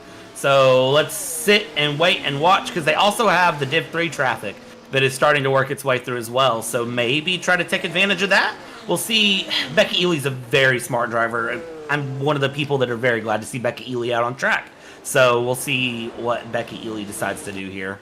Yeah, Mike Bell, Magnus Dahlgren, and Timon Suvic are the Div 3 starting to make their way through there. Mike Bell is on the front. And then we've got Diego Castro. What has he been up to? Well, whatever it is, it's a DNF tip here. As again, kink into Indianapolis, straight into the wall, straight across the other side of the circuit. And unfortunately for him, that is another DNF. We are now down to 37, which I believe Tony McCoffin is our last runner and rider. It's like, unfortunately, they're just dropping out like flies at the moment, Brad. Yeah, I think we're going to end up, if I have to put a guess, I'm going to tell you 25 drivers at the end. It's just, we're losing people left, right, and center, and I think it's a moment of literally just drivers missing the break into Mulsanne. It's literally just people messing up the Mulsanne King, and you've got to keep it consistent over and over and over again for another hour and 49 minutes, which is a tall ask. I'm not going to sit here and act like it's a simple ask. You know, at the end of a straight that literally takes a minute and 20 seconds to go down at over 300 kilometers an hour, and to then have to turn around, slam on the brakes, and lock it down for a hard right-hander, it's very easy to mess it up. Yeah, very much so. Eduardo Benico and Becky Ely continuing to fight here. On your screen, Dan Herlock is closing in at a rate of knots, but the div threes are in the middle of all of this, so that there's div three still coming through. There's Herlock coming in as well. Mike Bell's cleared, Magnus Dahlgren's cleared, and Timon Suvic's now trying to come through, and now Dan Herlock is literally tucked up right behind Becky Healy at the moment. As going to be very interesting in this battle very, very shortly. Yeah, this battle is going to continue to go up and down and off and on the whole time. That's the big thing. Again, an hour and 48 minutes, and I feel like we've been watching this battle since the race start. It's just kept going and going and going. I'm loving it. I'm not gonna lie. It's I'm not gonna do the trademark sound, but I am loving it, and I kind of just hope the racing stays this competitive all the way through. Again, if you look at the timing table, there's some big gaps, but you've got pockets like this that are making this amazing to watch and keep up with. Yeah, Ross Smith moves himself up into P2. He's been battling away with Bradley Sellers. I can tell you now, down in the Div 1, Div 2 AMS, Michael Locker's just taken the lead over Eric Monet. So they're still fighting out for that part of the class lead down in the Div 1 and Div 2. So yeah, some action all the way in Div 1 and Div 2 and Div 1 and Div 2 AMS. They're continuing to fight, and Ross Smith and Bradley Sellers are still fighting out here in the Div 3s, and that is Michael Locke and Eric Monet on your screen there as well, continuing to fight. I do love Micah's livery on that Alfa Romeo Giulia as well. So yeah, good old Michael Locke doing a great job on that one as he takes the Div 1, Div 2 lead. So let's see. Diego Castro was the last DNF. So we're down to 37. Castro has DNF'd, so down to 37.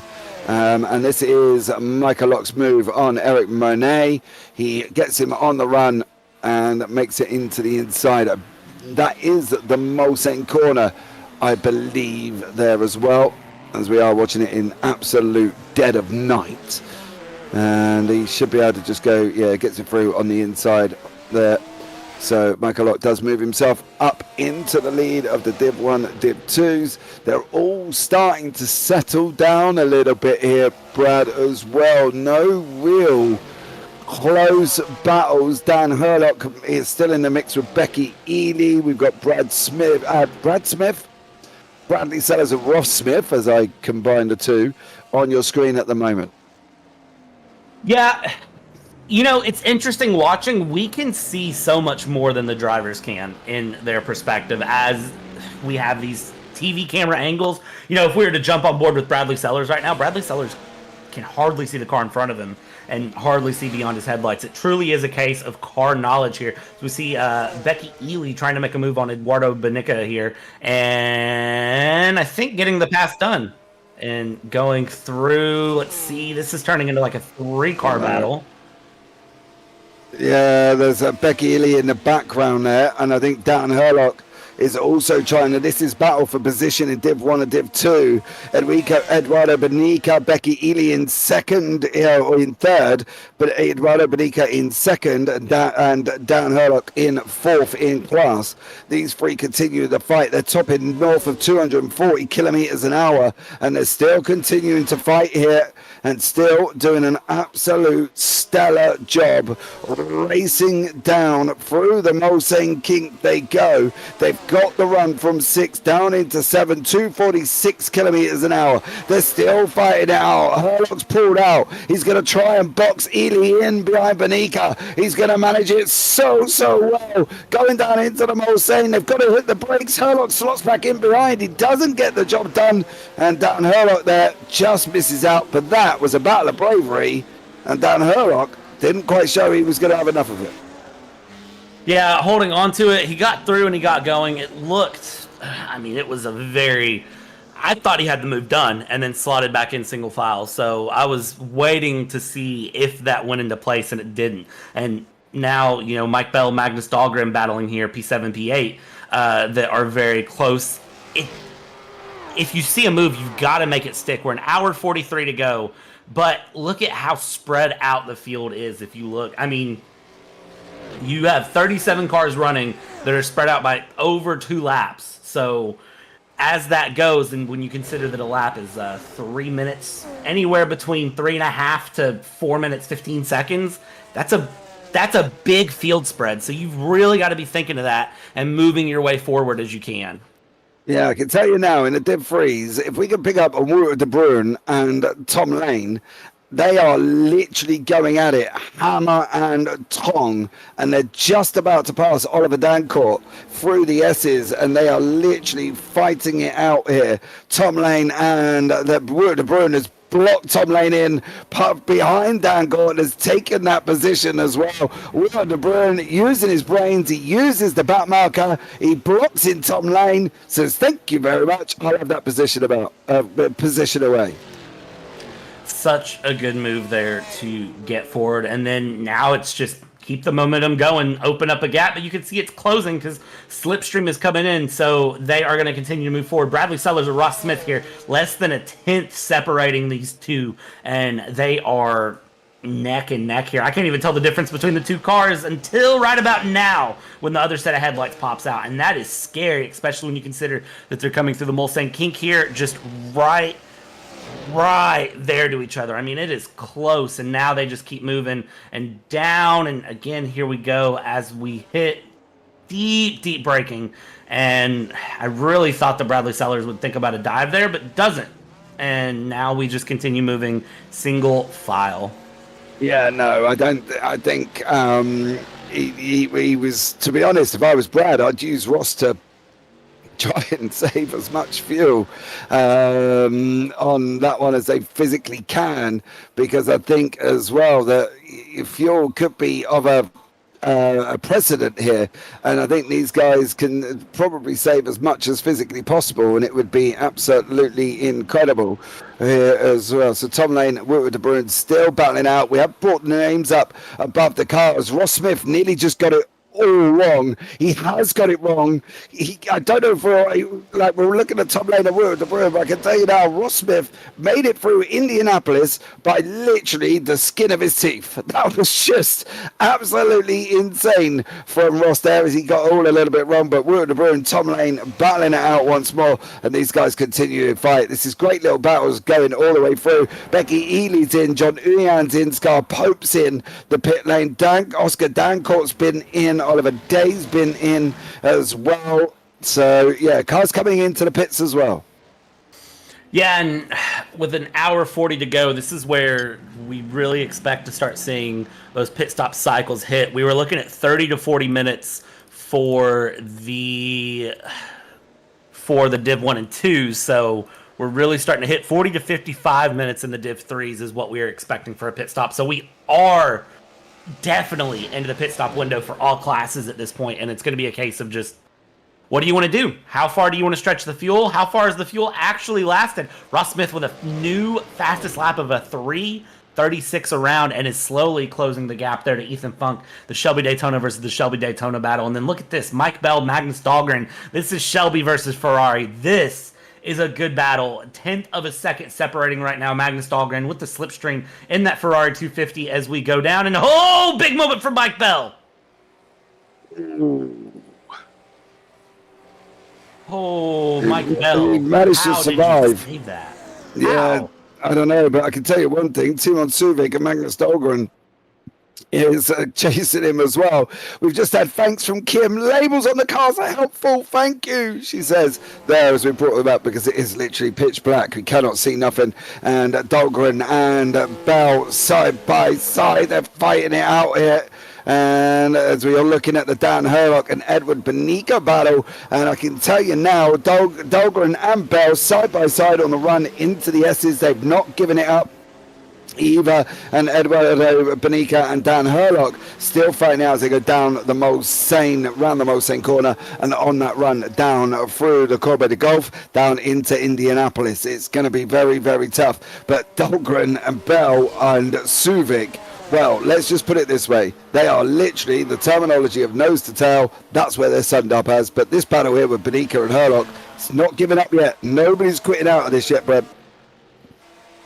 Here's the thing, too. If you're the driver ahead in a situation like this, you really, really have to trust that the car behind knows what they're doing and isn't going to just absolutely plow into the back of you and send you on somewhere. Like, there is a lot of trust that these drivers give each other, that all of them know what they're doing, especially when you consider that at the end of a minute, 20 seconds straight, you are slamming on the brakes for Mulsanne Corner. So there is a lot of trust and faith given between these drivers. And of course, these are drivers that race together pretty much weekly, at minimum, if not more often than once a week. So you've got to just remember that in the mix too. It's the dead of night. You can't see anything except for what the headlights have in front of you. You're trying to snake through Div 1 and 2 traffic right here, and you're bumper to bumper. I mean, it doesn't get much better than this. Thank you, VWSC Historic Series, for some good racing. Yeah, Bradley Sellers there with Ross Smith, and they're providing the action here, I think, as well, Brad, doing a great job as they're into Indianapolis. The left-hander now on the run down into Arnage here, and it is just literally nose to tail with these guys trying to come through the Div 1 and 2s, which they have done. That's Tony McCoffin and John Uyan they've just passed, but Bradley Sellers now with Ross Smith on that run through Arnage into Copper de Brusson, down the Maison Blanc, and then before they go into what will be the pit straight here. And I don't think this is going to stop, and I'm hoping that we manage to hold on to as many of these cars as we can, because the last thing we want to see is people being out just purely because they made a mistake. Yeah, and I think if the drivers make it through the nighttime, the biggest battle after they make it through the night is going to be about the last 20 minutes. And that is just because you've been driving for 2 hours at that point. That's when things are going to get rough. John Mayer and George Angelides in the bottom right-hand corner, slipstreaming through, battling each other as we watch in the top left. On the main screen here, this is the battle with Ross Smith and Bradley Sellers. You saw Ethan Funk just go by as well. Keep your eye on that gap between Ross Smith and Ethan Funk. That gap is going to be very, very close, very, very quickly, as Ross Smith has a lot of pace against Ethan Funk. And you can see that is a Div 1-2 car of Bowers that is battling a little bit too with our overall race leader and is just giving him a little bit of grief as they head through the S's. Yeah, we'll see how this one turns out. Eduardo Benica and Elko Brusinic. Oh, John Mayer has gone somewhere into a field, I believe. Yeah, down there as well, into that Mulsanne corner, and John Mayer has gone and unfortunately taken a venture off the side of the circuit. Was it its own doing? That's going to be the question. I think it may have been his own fault there. It was hard to tell from my angle. I saw flashing lights, but of course he was there with George Angelides. And then all of a sudden, you see the car veer right, and of course Mayer probably slow dancing in a burning car in the middle of the forest. There's a John Mayer joke for the day, and I will leave those alone. Let's get a replay here and see if we can tell a little bit more about what happened. John Mayer, George Angelides here. Was there contact between these two? They come over the hill there, flashing lights, and he just hooked it right. I don't know what that was. There wasn't any contact. Yeah, that was just it literally looked like he just cut the car hard right with no question. Yeah, it looked like there was a massive error there. I don't know if that was under braking. He's gone to brake and the car isn't steady and he's just snapped the car around, or if he's had some form of hardware failure. Whatever it was big for him. Ross Smith, Bradley Sellers still fighting out as well. Ross has got past, but they are separated by, probably 7 tenths at the moment here. Where if you look down at Brusinic and Herlock and Benica, they're split by 6 tenths between the three. Yeah, it's close battles anywhere you want to look. So it's literally pick a battle and it's close. It's literally pick a car and there's a battle going on. It's great. I love it. As we come down the pit straight here, George Angelides flying through. Let's check this out with Tony McCaughlin going through and trying to hold off John Ullian. This is the battle for P10 in Div 1-2, and you've got Wooder De Bruin there in the Div 3 who is starting to snake his way through. He's in P6 in Div 3. So traffic, I think, is starting to play a big issue as well. This is going to be Fernando Ferreira here in the Div 1-2. Runs it a bit wide there and then just over the bump. No harm, no foul. Gets back on the track, possibly? Yeah, he takes a very diverted line to get back on the circuit there. Everett, if you can let us know who you're looking for, we might be able to help you a little bit more there, sir, because obviously we only showed the top 6 in the 4 classes on the left-hand side. So if you can tell us who you're looking for, we'll be able to tell you where they are and what has happened to them, if anything, here on the race circuit. But Benica is still under pressure from Brusinic, and that is McCoffin and Uyan on the main screen at the moment as they're fighting it out here again. Tony McCoffin, he's had his own little bits of moments throughout this race, and unfortunately has dropped down the order into 10th in class. But I can tell you now, Benica and Herlock and Brusinic are side by side right about now, going down the Mulsanne Straight. So if we can pick up on them, that would be absolutely amazing. And there you go, Brad, right on time. I mean, look at this. This is just side by side, Brusinic, Herlock, and what do you even say to a moment like this? You just watch. I'm not gonna lie, I hold my breath a little bit. This is one of those that I hold my breath and I watch, and I just hope that everybody makes it through. If you're Aliko Brusinic, what do you do when you've got 2 very fast cars like Herlock and Benica behind? It's drive your race, and it's hope. As you see, Dan Herlock not really looking for a move. Now he's going to dive to the right-hand side. Now Eduardo Benica has a decision. Do you stay behind Brusinic, or do you go with Herlock? And it looks like in this case, it's go with Herlock. Maybe try to shoot the gap for the middle. They're going to be 3 wide possibly through here. And they slot back in single file as we head down towards Mulsanne Corner. And they just settle things out nice in single file. Let's pick back up here at the front. Ross Smith is ahead of Bradley Sellers by 1/10 of a second, trying to get through this Div 1-2 traffic, as he has less than 1/10 that is keeping this lead alive for him as the overall lead. And look at this, the lead overall separated by less than 1/10 with an hour and a half to go, James. This is big. Yeah, Eva Funk has been in the pit lane. Timon Suvic's been in the pit lane. Magnus Dolger and John Mayer and Tom Lane has been in. So that's why Ross is where he is. Bradley Sellers tucked in right at the moment, right behind him as they're running down the Mulsanne now. Over the hill they go, dropping down the other side. I'm not quite sure if I'd have loved to be in this coming into Mulsanne Corner at this time of night, in this car, in this era. Oh, I'm sitting here thinking, Jesus, holies, the drivers back then definitely had some kahunas on them. Yeah, they did. I wouldn't be doing this.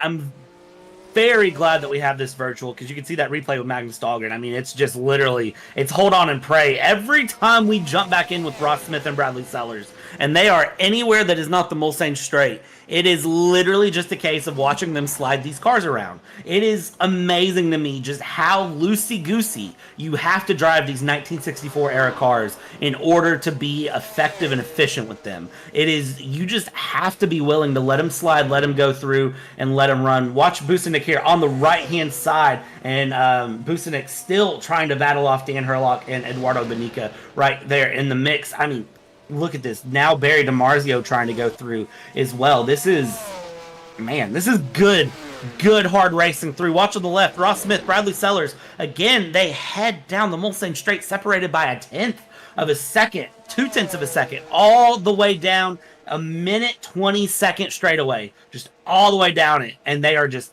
bumper to bumper. Any small error from any of these drivers could absolutely spell catastrophe. That's the thing they've got. Bradley Sellers with Ross Smith. They're going in to the last final sectors of the racetrack here. These guys through Copper de Brosson, down through Maison Blanche, down the pit straight. As you are looking at them on your screen, you can see the gaggle of cars down in your bottom right-hand corner, Brad, and there's quite a few of them involved in that. And that is Dan Herlock, Elko Busenik, and there was a bump miraculously in the middle of nowhere on the race circuit, and Barry DeMarzo from the Div 3 has managed to clear them, but these guys still continue to fight, and this is for the lead of Div 1, Div 2. Yeah, and this battle is going to rage on for a while until we start to see, I think, pit stops really separating people out, because that battle is right there. I mean, just look at it. It's nothing. There's nothing separating the top three. 1/10.5 separating the top three in Div 1, 2. I mean, this is great battling. These cars are somewhat slower than their Div 3 counterparts, but you can't tell just how close they are. Look at this. Now you've got Benica there in P2 and Busenik down into P3 as Dan Herlock finds his way forward, as you've got Benica there on the right-hand side, Dan Herlock there on the left. How does this one run out? This is Div 1, 2 overall race lead. They've got another Div 3 coming up of Dave Kors there, you can see, and then David Junt a little bit farther back. That's 7 seconds separating these three from David Junt. That is, I mean, it doesn't feel like a lot, but it is a lot of time there as you head down. They head through the kink, and now they're going to head down into Mulsanne Corner. And how does this end up? Again, they're still racing just right there with each other. And it's anyone's guess how this ends, if it ends. The harder they race, with an hour and a half to go, it becomes a question of, who makes the error first, really. Yeah, absolutely. I think that's the thing. We've lost John Mayer as well. There was no real dramas for John. He drove down the straight and then he just pulled it over onto the left-hand side. So I'm not entirely sure what happened to John, whether or not there was incident earlier on. Whatever it was, he just didn't seem happy in the car. He pulled over and pulled it off the side of the circuit. But Sellers and Smith continue to fight it out. Dave Kors has managed to get through the Herlock Benica Busenik battle as well, but Ross and Bradley just, I think they're going to both come off this absolutely shattered, Brad, as they're still continuing to fight. Yeah, I don't know who's going to come out ahead. I want to say that Ross Smith might find it. Ross Smith seems very confident in these 1964 cars, so keep your eyes on Ross towards the end. And he does also have a little bit of the fun because he's, of course, behind the scenes involved with Storm Gang Simulation. So I'm not saying that that's going to help him. I'm just saying he seems very comfortable and confident and very together through. Bradley Sellers, a lot of good pace, though, and doing all the right things to keep Ross Smith behind. The question is, how wide is the Shelby Daytona? Well, how wide is the Le Mans track? Because it's about how wide that Bradley Sellers needs it to be. This is the replay of John Mayer. You mentioned you didn't really see a lot going on, but it does look like a little bit of smoke comes out of the back. So I think John Mayer might have blown his engine up somehow, which again is not something I'm used to seeing in the historic series. It can happen. It's unfortunate when it happens, but the question is how. Did he money shift down? Did he hit something? It looks like he may have money shifted, honestly, for not really sure. We're trying to keep a close eye here, and it's very difficult to obviously see in the dark, right? We definitely didn't have smoke there, Brad. So, if that is the situation, let's see what happens. Wouter de Bruin is in.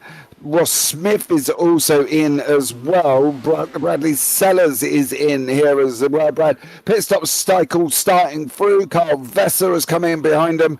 And that is the top three. It's going to be where comes into the mix of this one after these guys' pit stops. Yeah, and the thing with Funk is Funk has been held up by Div 1-2 traffic too with his after his pit stop. So we'll see where he blends in with Bradley Sellers and Ross Smith and how that goes through. And again, you see the headlights flashing there on Ethan Funk. He's kind of just saying, hey, Lalonde, get out of my way. I'm trying to go. I'm a Div 3. I'm faster than you. I got more power. I'm in a Shelby. Come on now. Let me go. And you can see he's snaking his way through here. But where does he go through? It's going to be close. It's going to be close. He comes to the pit straight here. I see Ross Smith moving. And now Adam Gray's in. Ross Smith is moving here. Comes Ethan Funk down. You see him come through. Where does he go through? Ross Smith is out of the pit lane, back going, but again, Ethan Funk has the overspeed. Where does he land in the mix? And it does look like Ross Smith has pulled off the undercut, but we'll see, can he maintain that down Mulsanne straight? Well, he's got not a lot of gap, mind you. Ross Smith over Ethan Funk. He's got 1.6 seconds here. So these guys still continuing to fight it out. And the pit stop cycle worked good for Ross here, Brad. And I think he's now got to go and try and do this again, maintain it once more. But it's not always easy, is it? And especially with Bradley Sellers behind him in practically the same, well, what is the same car? Oh, if it was easy, I would be doing it. It's not easy in any way, shape, and or form, but that's what makes these guys elite here in this 1964 series as we go through. This is, again, Busenik running through with Dan Herlock in the mix, as well as Eduardo Benica. This battle is still going in the battle for Div 1 and 2. But I do want to point out we're an hour in officially to this 2-hour, 24-minute race. And we've only had one pit stop from the leaders. So, I know we were predicting 1 to 3. The question for me becomes for the Div 3 leaders here, for Ross Smith, for Ethan Funk, for Bradley Sellers, and JT Tammy. JT Tammy actually hasn't pit yet and is in 4th place. But for Kyle Vesa in the mix, what becomes their strategy? Are they going to splash and dash, I guess, to try to make the final 20 minutes? Are they going to try to run it a little long? Surely they cannot conserve 24 minutes of fuel. There's absolutely zero way. So the question is, when do they do their next pit stop? If they know they can make it an hour on one pit stop, when is the next one coming up as we get a replay here? DeMarzo is missing a front left tire. What has happened here for DeMarzo to be missing a front left tire? That is, yeah, that's what we call a bad day in the business, honestly. Well, I can't tell you. He was coming down into Indianapolis. There you go, it's on your screen. And he just got it all wrong, did Barry DeMarzo.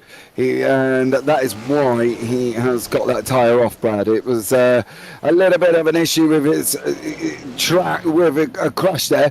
I can also tell you in regards to Yuki Takanashi, why he got his DQ.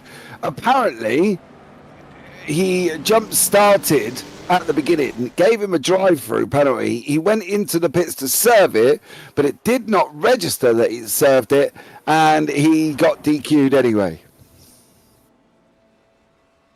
Yeah, Barry was on the way into it. You can see on the way into Indianapolis there, the right-hander just gets it a little bit wrong, and then unfortunately goes off and then loses his tyre. But yeah, so Yuki did get a DQ, but also because apparently his drive-through did not register. Ethan Funk is now half a second behind Ross Smith, and they're coming through the Copa de Boisson onto Maison Rond as before they go on to the pit straight here. Smith hanging on, but they were yeah, jumped off JT Tammy and Carl Vesa. I can tell you now, Bradley Sellers has hit the wall. Ouch. Kyle Vesa just completely upside down. Bad day for Kyle Vesa. Kyle Vesa, good night. Adios. It was nice having you. You've now DNF'd, and I said it, if they survive the night, they'll be okay. And maybe I should have amended that a little bit and said if they can survive the battles with themselves. I mean, look at this. Watch this battle here. Bradley Sellers, JT Tammy, Kyle Vesa going through. Whoa! Kyle Vesa just completely lost the back end. There's now hay bales in the middle of the track. So that's probably not good. And I will say, again, I'm very glad we're in a simulation and not in real life. Because the guys in real life that did this had some big cojones. And they didn't race with seatbelts, James. They thought racing with seatbelts was safer than wearing a seatbelt. Fun fact. Yeah, they did. They didn't have any in the car, and that was pretty much the problem. And if they did have anything, it would be a lap belt, and that didn't really do anything. So, yeah, Bradley Sellers trying to chase down JT Tammy now in that Corvette. As we know, he's going to be able to make it on one stop. Busenik is still got Dan Herlock behind him. We've got a replay on your screen here. This is Oscar Dancourt by the side. There's a recovering car at the bottom of that screen. I don't know who that was at that precise moment, but I can tell you now, Oscar Dancourt just ends up going into that mud version here. Right, we are still got 37 cars on the grid in the race, Brad, but the question will be, for how much longer do we have these 37? Well, the harder these guys battle and the longer this race goes, the more cars we're going to lose. Because the thing is, it's 2 hours and 24 minutes. And if you're battling bumper to bumper the entire time, so we get a replay here with Mike Bell. And Mike Bell doing the classic running wide there and then just ramping the car over and takes the lawnmower approach to getting back on the track there in front of Oliver Day. But the more these cars battle, the more worn out these drivers are going to be. And I'm going to imagine we talk to Ross Smith or whoever wins in Div 1 and 2 between Busenik, Herlock, and Benica, they are going to be absolutely wore out by the end of this race. I mean, they have been pushing. This has not been a race of just, oh, I'm in the lead by 60 seconds, going on for anyone. Even if you look at like Chen and Angelitas, you see 40 seconds gap there, but Chen has been, deep in a battle with Nicholas Kirsten and Jason Whitehead, even though we're not really showing it because it's not a class battle. He's been right there up the bumper the whole time. Now watch this. Ethan Funk, JT Tammy, Bradley Sellers through. Again, if any of these guys win and you ask them how their race was, the first thing they're going to probably say is, I am tired.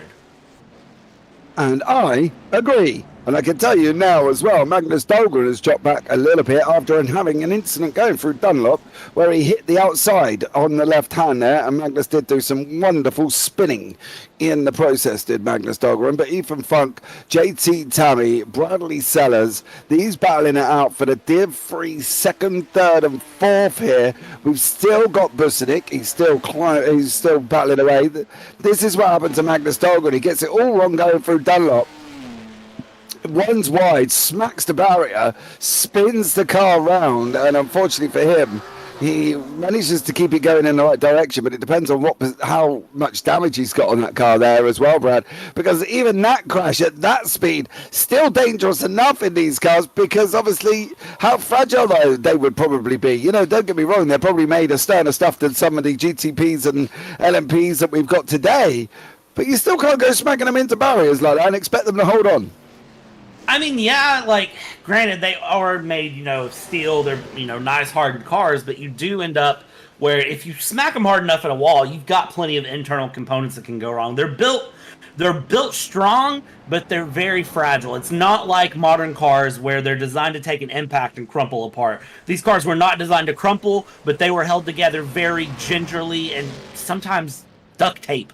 Duct tape and zip ties were what held these cars together at moments. Now, granted, in sim, I think they're a little bit stronger than that, but yeah, if you bump them the wrong way, it's game over. We're again just going to be watching here. This battle, 8.5 seconds is what Ross Smith has on the battle on the main part of your screen here with JT Tammy, Bradley Sellers, and Ethan Funk. Down in the bottom right corner, you've got the pit straight coming up and continuing to just watch more cars come through. There's Giles Lalonde coming through in 22nd, and then further behind them is going to be a very, very close battle. And this is Kirsten with Timon Suvic. So Elko Busenik is leading the Div 1, Div 2s by 38 seconds. Tom Mountjoy has just gone into the pits. I think you're going to see that name change, and this is where he's going to do that driver swap. Jerry Chen leading the Div 3 AMs over George Andelides by nearly 40 seconds, practically the same as 1 and 2. So I'm going to presume that Herlock and Benica have gone into the pits. Ross Smith and JT Tammy are 8 seconds apart. JT with Bradley Sellers, which is on your main screen as you can see it now. Let's have a look. Herlock did go in, Benica went in. That's why they've dropped back there, and it looks like we've lost another driver in Carl Vesser. He looks like he's done for the day here, but then again, after hitting what he hit, I am really not surprised. Yeah, you take an impact like that, and it doesn't surprise me to see him out and gone for the day. Still watching this battle here with JT Tammy, Bradley Sellers, and Ethan Funk. This battle is, I mean, it's going to continue on, and now you've got Elko Busenik there that is going to become a lap traffic problem. So we've got a replay here of Craig Pullen. What has Craig Pullen done? Craig Pullen's done what I was going to say what everyone else has done and went lawn mowing, but then breaks it snaps to the right. Which is not what you want there. Straight into the wall. Gets the car back going, it looks like, but surely some big front end damage from that. Did you see the initial build up to that? With Craig Pullen? He come round the kink into Indianapolis and his rear lefts were on the grass.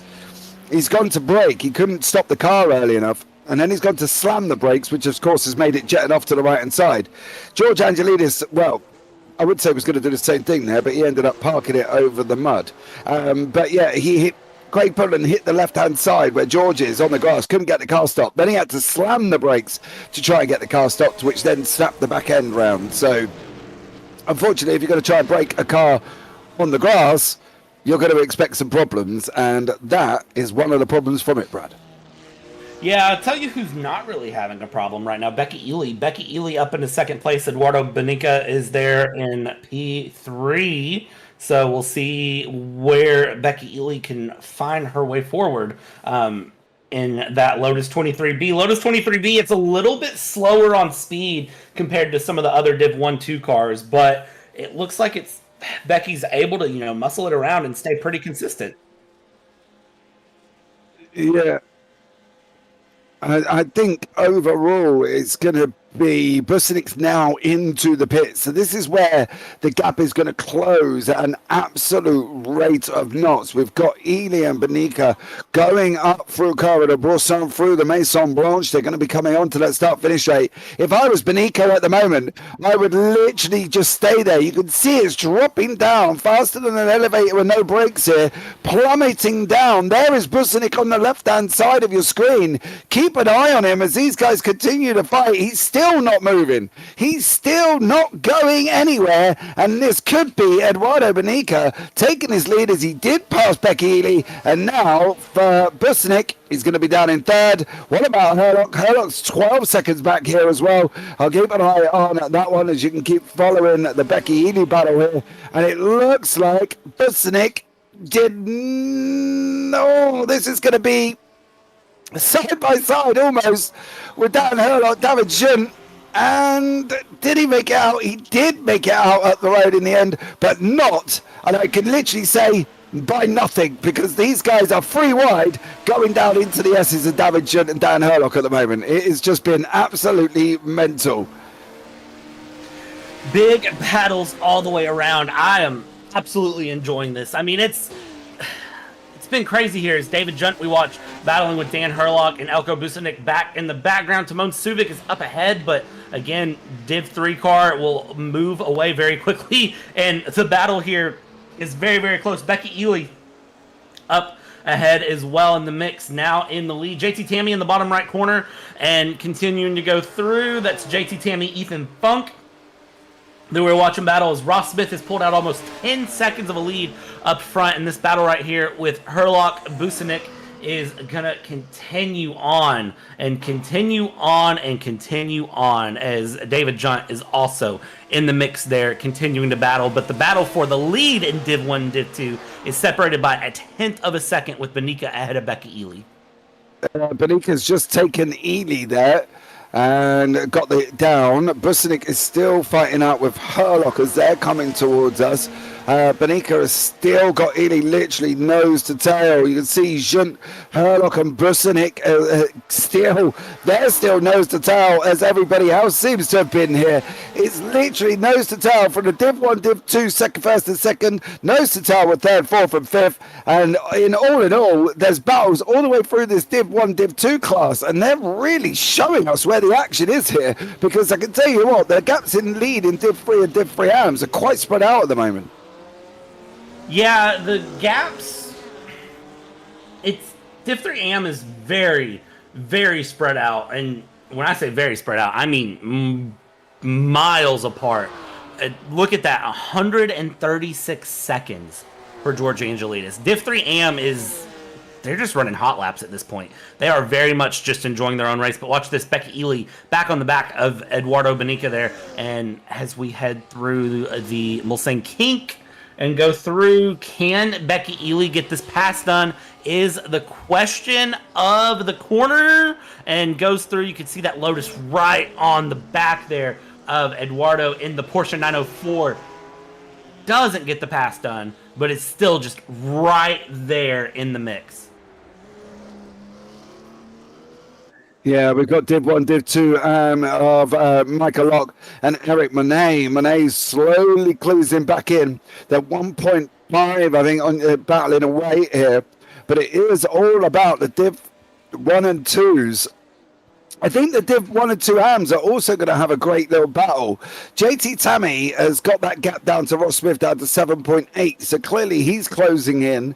I think Ethan Funk and Bradley Sellers are trying to come with him, but not quite managing it as well as normal. And JT Tammy's kind of left to try and drag them ones along, Brad, and that's not really easy when you continue to fight here because, you know, JT Tammy, he's not a one-man machine. He can't pull everybody forward. They've got to try and do some of it themselves. Yeah, but that's the thing is they know they need to do some of it, but they're not going to want to. They want JT Tammy to do the chunk of the pull for them. As you see Fernando there in the Div 1-2, just very, very politely slotting out of the way and then slotting back in. And Ross, I mean, Ross is just smooth driving right now. Ross is just very consistently hitting marks and going through. As we've gotten through the deepest part of the night, we're starting to see the sun start to come up very, very lightly again here at Le Mans as we go through. We're about to hit an hour left, and watch Ethan Funk try to get around JT Tammy again here on the right-hand side. Little bit of a move there. Who is deeper on the brakes? They're still side by side through the braking zone. You can see the backfire of the exhaust. Ethan Funk on the inside just slams the door shut on JT Tammy. A little bit of a tap there, but now we're back through. Ethan Funk has found his way up into second place, and again, this is helping none of them move their way up towards Ross Smith. Yeah, no, the continued fighting isn't going to help anyone on that. I can tell you that much. I was expecting that gap. I'm surprised that gap has not extended a little bit there with Ross, because obviously considering they are fighting so much. But they're back running side by side with Ethan Funk and JT Tammy here, continuing to fight it out on this run as well. They're not giving it up. The Corvette C2. JT Tammy's off of the grass. He's on the grass. Ethan Funk's going to make it around the outside. Is he going to be able to get through? Bradley Sellers is in there. He can't get through on JT, and they're going through. They survived Indianapolis. What about the right-hander of Arnage? They managed to survive that as well, Brad, but that was close action racing. Yeah, and this racing is far from over. The more that we have these long speed sections into braking zones, which, newsflash, if you haven't figured it out after almost an hour and a half, is this entire track, you're going to continue to just watch these battles continue and develop, because you're going to have JT Tammy, who's going to try to make a charge up on Ethan Funk again. You're going to have Bradley Sellers, who wants to make the charge on JT Tammy. And watch those cars snap through. JT Tammy sliding his car through, and with a little bit of a run, as we get a replay here. And this is going to be Mr. Dave Kors yet again, sliding through, holds on to it, and taking the trademark lawnmower approach around the outside of the corner. Yeah, then ends up over on the mud verge there, as you can see once more. JT Tammy is into the pit lanes. So JT Tammy is in. He's going to separate himself from Ethan Funk and Bradley Sellers. As we heard from Ross, that should be JT's final pit stop. So for JT there, we're going to have to see if it is his final pit stop. That leaves Ethan Funk, Bradley Sellers. I can tell you now, Eduardo Benica and Becky Ely are still nose to tail here. And this is Tom Mountjoy. What's he got himself up to again? And that is, where are they at the moment? That is going down after the Mulsanne. And unfortunately just gets it all a little bit wrong for Tom Mountjoy there. Yeah, and that's one of those that it's painful when something like that happens, but You just have to take it on the chin. Sun's starting to come up here. I think the drivers have made it through the worst part of the night. The DNFs as it stands: Kyle Vessa, John Mayer, Diego Castro, Alfredo Cabrera, Matthew Overton, Peter Myers, Santiago Dancourt, Brian Hall, Yuki Takanashi, and Reese Gardner are 2 disqualified. But as we go through, the sun's coming up. Everyone's made it through the nighttime in Le Mans, and this is going to be where things start to get interesting, as we have an hour and 5 minutes left to go, and this is the point where the drivers really need to make sure their head's screwed on straight and that they're ready to survive the next hour. Yeah, that would be generally helpful. And I can tell you now we're down to 35 cars here. After the initial 45, that's what we started with. So let's see who can make the most amount of recovery. You see Bradley Sellers and Ethan Funk just clear Tom Mountjoy. Great job from them. You've also got Mr. Smith's in a bit of a... He's in traffic at the moment. He's trying to weave his way through the Div 1, Div 2s.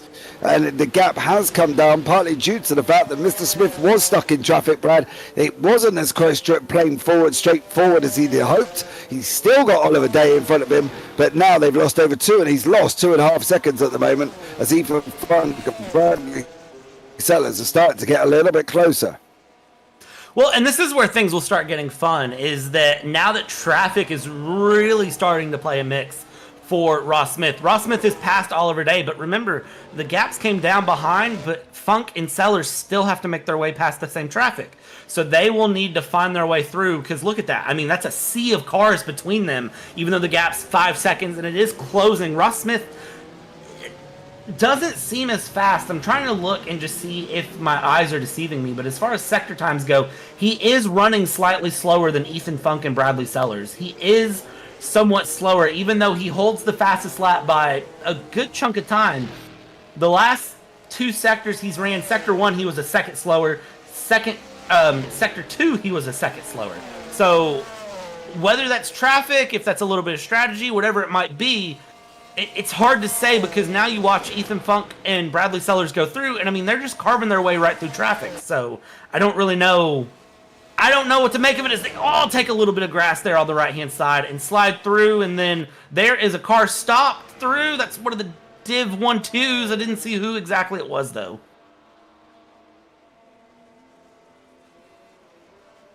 Yeah, now we have a replay coming through. This is going to be Adam Gray, Craig Pullen there.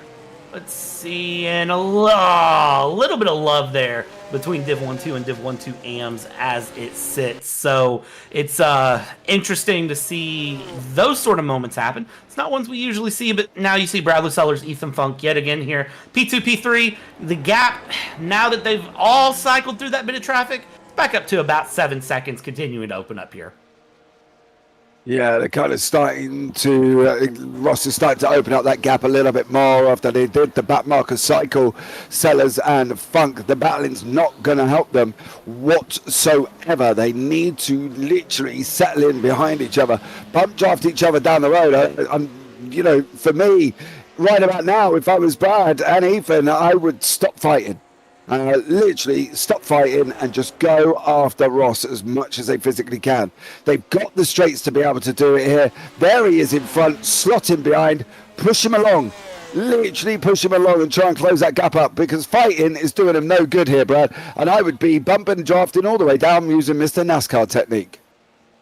Yeah, but that's the thing. It's one thing for me and you to say that in the booth. It's another thing for the drivers to do it. You think any driver is going to be thinking, oh, yeah, let me just sit behind the guy for a while? Yeah. They should be thinking that, yes. And here's Barry DiMarzio. This is the car that was off to the side that I saw earlier when we were watching the battle, and I said I didn't know who it was. But, yeah, Barry DiMarzio, man, talk about totaling a Ferrari. Yeah, that's a way to total a Ferrari through. I mean, bounced one wall to the other wall through, and then just slams it through. Here comes Ross Smith through, and thank you for sitting still. Very, very good awareness there from Barry DiMarzio, letting them through. And here we go. This is Bradley Sellers. This is Ethan Funk yet again battling through side by side into the braking zone. It is Ethan Funk on the inside, Bradley Sellers to the outside. They go around. They're still side by side here.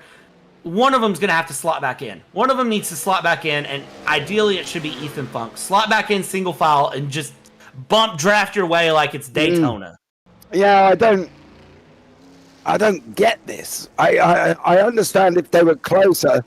And this is Timon Surik going down into the Mulsanne corner. He's going to go in deep, miss it there and try and turn the car, and then he's going to end up sideways just a little bit. It's almost one of them awkward half spins that he didn't quite finish off. I can tell you now that John Uyan just nearly had a moment in front of Brad Sellers. So there you go for them. And Brad did make his way through, but there was John Uyan as well. He did have a moment in front of him, so we will try and pick up on what happened to John Uyan as he's coming down into the kink, down into Indianapolis. He goes on the brakes, can't get the car stopped, and I believe on that one goes nosediving into the barrier, straight on the right-hand side. Not an ideal scenario for that car there. Yeah, and then as he tries to rejoin, he's got Bradley Sellers and Ethan Funk there in the mix as well, so it's very unusual to see these cars lock up their brakes and slam to the right. That's not what I'm used to seeing here. As we watch Sellers and Funk continue to run through, now they're going to have Monet for traffic, and Eric Monet is going to be just right there. What can you do to get around? Well, for Bradley Sellers, he says, I'll dive to the left down the pit straight. It's done. It's over. Thank you very much. Adios. And we'll continue going here. We are officially under an hour to go, James. As Scar pokes into the pits here, and Ross Smith, 7.8 seconds the gap here as we go. Under an hour left to go. What is going to be the key for the next hour? Keep it on track. I will say one thing at the moment as well. I don't know if we're going to be able to find them to get the replay of this, but Fernando Ferreira and James Bowders. Ferreira coming down into Mulsanne, and Bowders just literally followed him. He literally just followed him there as well.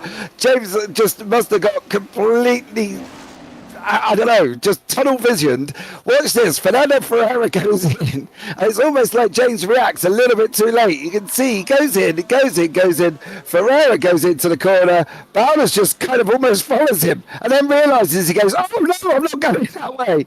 And unfortunately he goes and hits the thing. But yeah, that was a funny moment between James Bowders and Fernando Ferreira. I'm sure they're going to love me for calling out that one. But I did have a chuckle when I saw that the first time. Well, and it shows, like, the thing is, with the straight so long, it shows how the drivers get hyper fixated to the car ahead. And if the car ahead is focused on the car behind, and neither one of them think to pay attention to brake, you're going to have those moments. I love that. As we have a replay here, Oliver Newman with Mr. Marazzi. Oh, Filippo Marazzi, what were you trying to do there? That was a misbraking point if I've ever seen one before in my whole entire life. For Marazzi. That could have been worse than it actually was, to be fair, but at least they both survived on that. Gaps are starting to appear, Brad. I don't know how much longer they're going to start appearing. I can tell you that one gap, or one little battle we've got going on, is David Junt and David Herlock in the Div 1, Div 2s. They're still fighting out for that second place. We've got Mike Bell, Magnus Dahlgren there on battle for that 8th and 9th. So you can see there on the right hand side is on the left hand side is Bell, on the right hand side is Magnus Dahlgren, and Bell does go through on that run through. Dunlop, Dahlgren, hold it. You've had a moment in Dunlop before, dear sir. Let's not get it all wrong. He's going to come in through the S's, through the left, right. I can tell you, if you've ever gone on an onboard through these guys through here, it's such a quick corner. Then on their run up into Tetra Rouge, the right-hander. Now, this one's a little bit more flowing on the modern-day circuit, but just keep an eye. They've got to brake a little bit more than they normally would. And now we're on the Mulsanne. It's full flat. Give it, Beans. Get the foot on the floor and really tell us what your car can do. Well, I can tell you one thing. Bell Shelby Daytona is going at 250-plus kilometers an hour as of right about now, and he's just shot that car up into 4th gear. 4 gears, car going north for 280 easily. Yeah, these cars will hit a top speed of 320 kilometers an hour, is the fastest that I've seen, and that was from Ethan Funk when Ethan Funk was in the lead at the start of this race. Here's that onboard on the bottom right that we have there from Magnus Dahlgren with Mike Bell just ahead. I mean, look at this.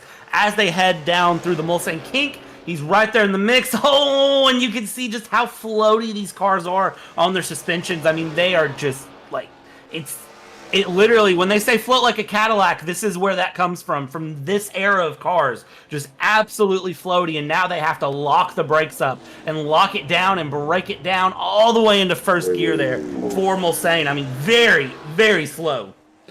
Yeah, incredibly slow there. Unfortunately, they're going to be hard on the brakes here as we've disappeared over behind the trees. There they are, coming out in front of us. Ethan Funk, Bradley Sellers, still nose to tail through the left-hander, now into the right. Is so difficult. So difficult. This racetrack, these cars, this era, now they're going into Indianapolis on the right-hand side. It's an incredible battle that they've doing at the moment. Yeah, I don't see this battle ending anytime soon between Ethan Funk and Bradley Sellers. I think this is going to continue for about another 54 minutes until one of them makes an error, if one of them makes an error. But they're both such good drivers, I can't see that happening. That's the thing. I can't see either one of them making an error to the point that it's going to end this battle. So it's just going to keep going. I do also want to point out that the top 5 are all Shelby Daytonas. Yeah, kind of expected. I think that was the thing, wasn't it? We did say that it was expected that these guys would be at the top, and well, it's just proving that the Daytona is so strong in this sim at the moment. Yeah, it's amazing to watch just how strong the Shelby Daytona is going through. I'm trying to work out pit stop strategy right now, James. The Shelbys have to stop again, correct? I'm not wrong in saying that, I feel. No, you're not wrong. So, when do they stop, I guess, becomes my question.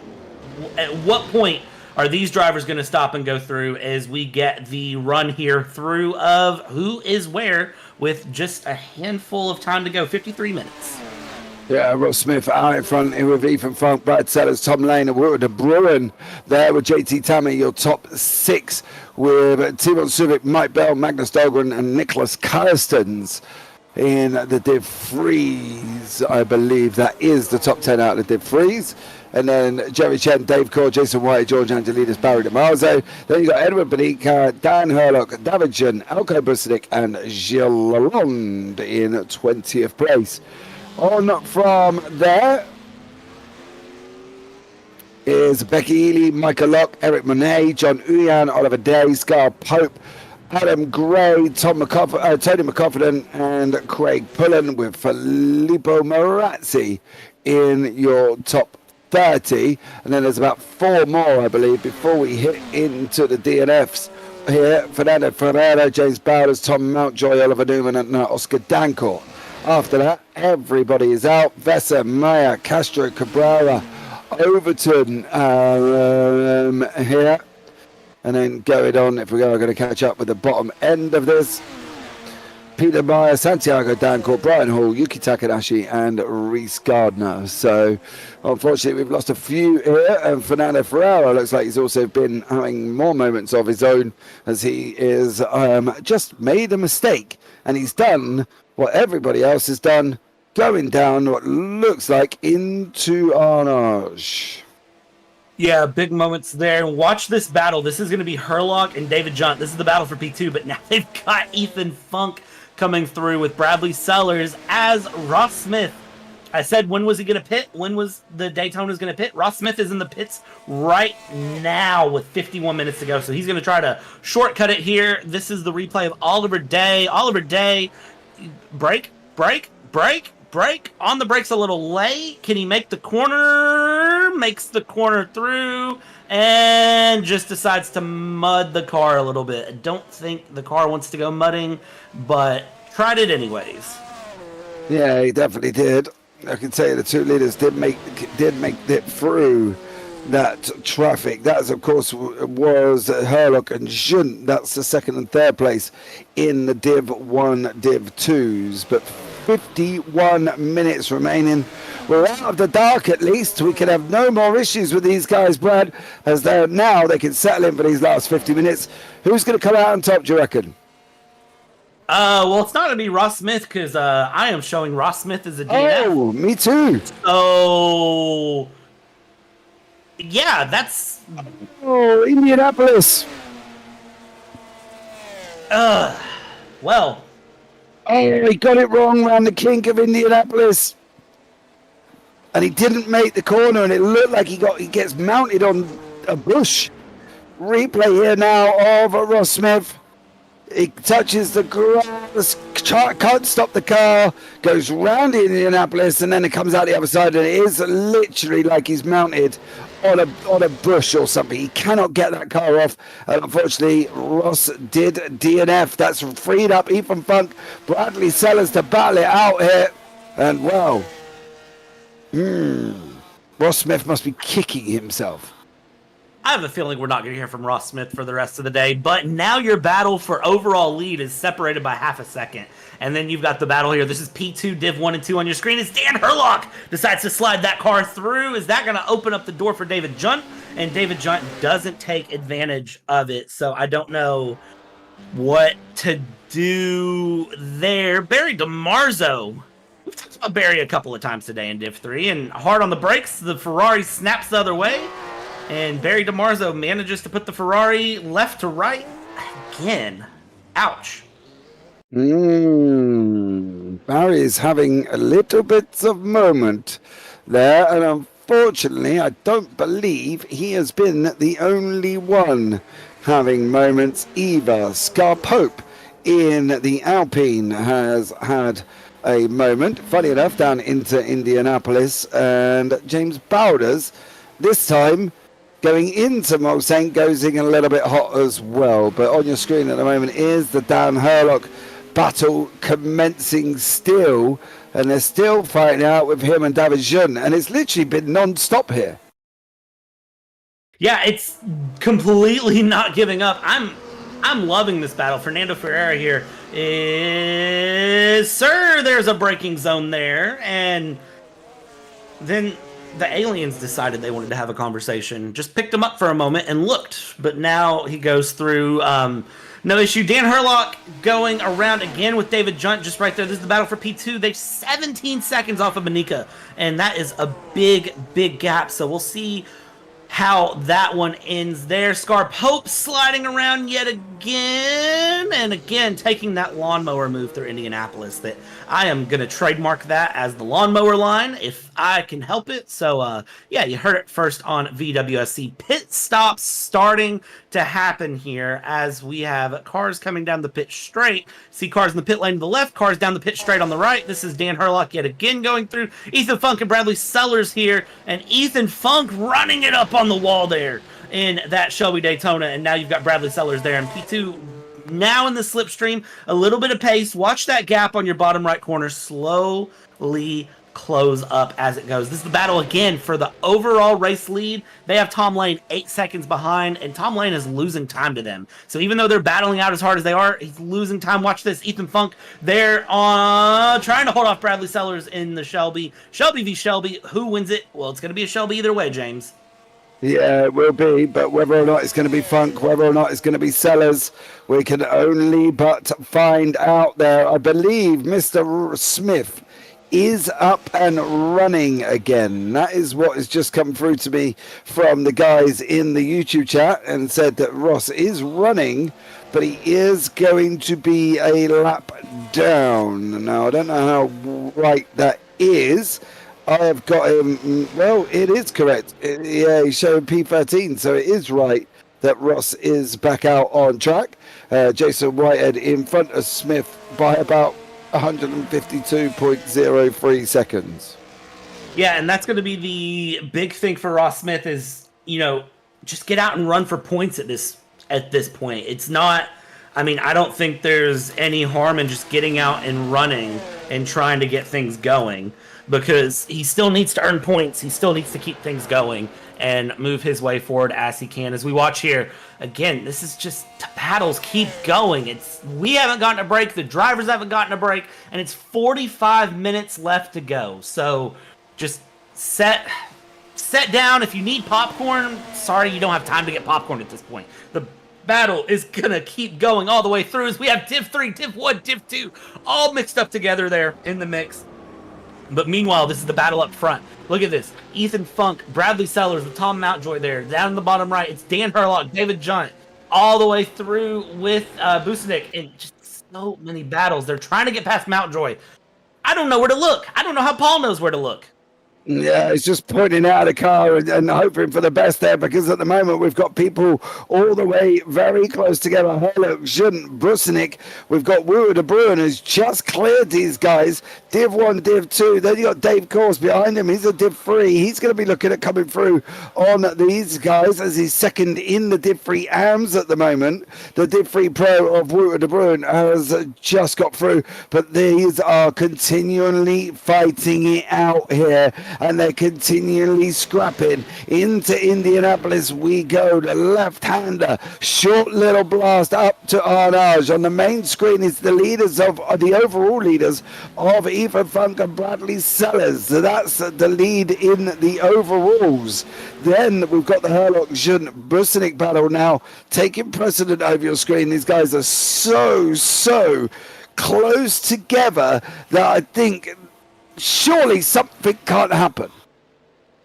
You would think surely something can't happen, but I'm going to tell you right now, one, my name is not Shirley, and two, something is going to happen as it keeps going. Bradley Sellers here, again, just 0.2 of a second back, just trying to stay consistent. It's amazing to me how close this battle is. This is the battle overall, and you got to remember, this is a 2-hour, 24-minute race. We're 45 minutes to go, and they're separated by less than half a second. Now, that is what I call good endurance racing going through. And again, the same thing with Herlock and Junt back in the Div 1-2s. They're separated by less than a couple tenths back there. So we'll see how this goes as Ethan Funk and Bradley Sellers yet again are running down. The gap's opened a little bit here, but it's not going to stay open for long, as I think Bradley Sellers is really just trying to bide time.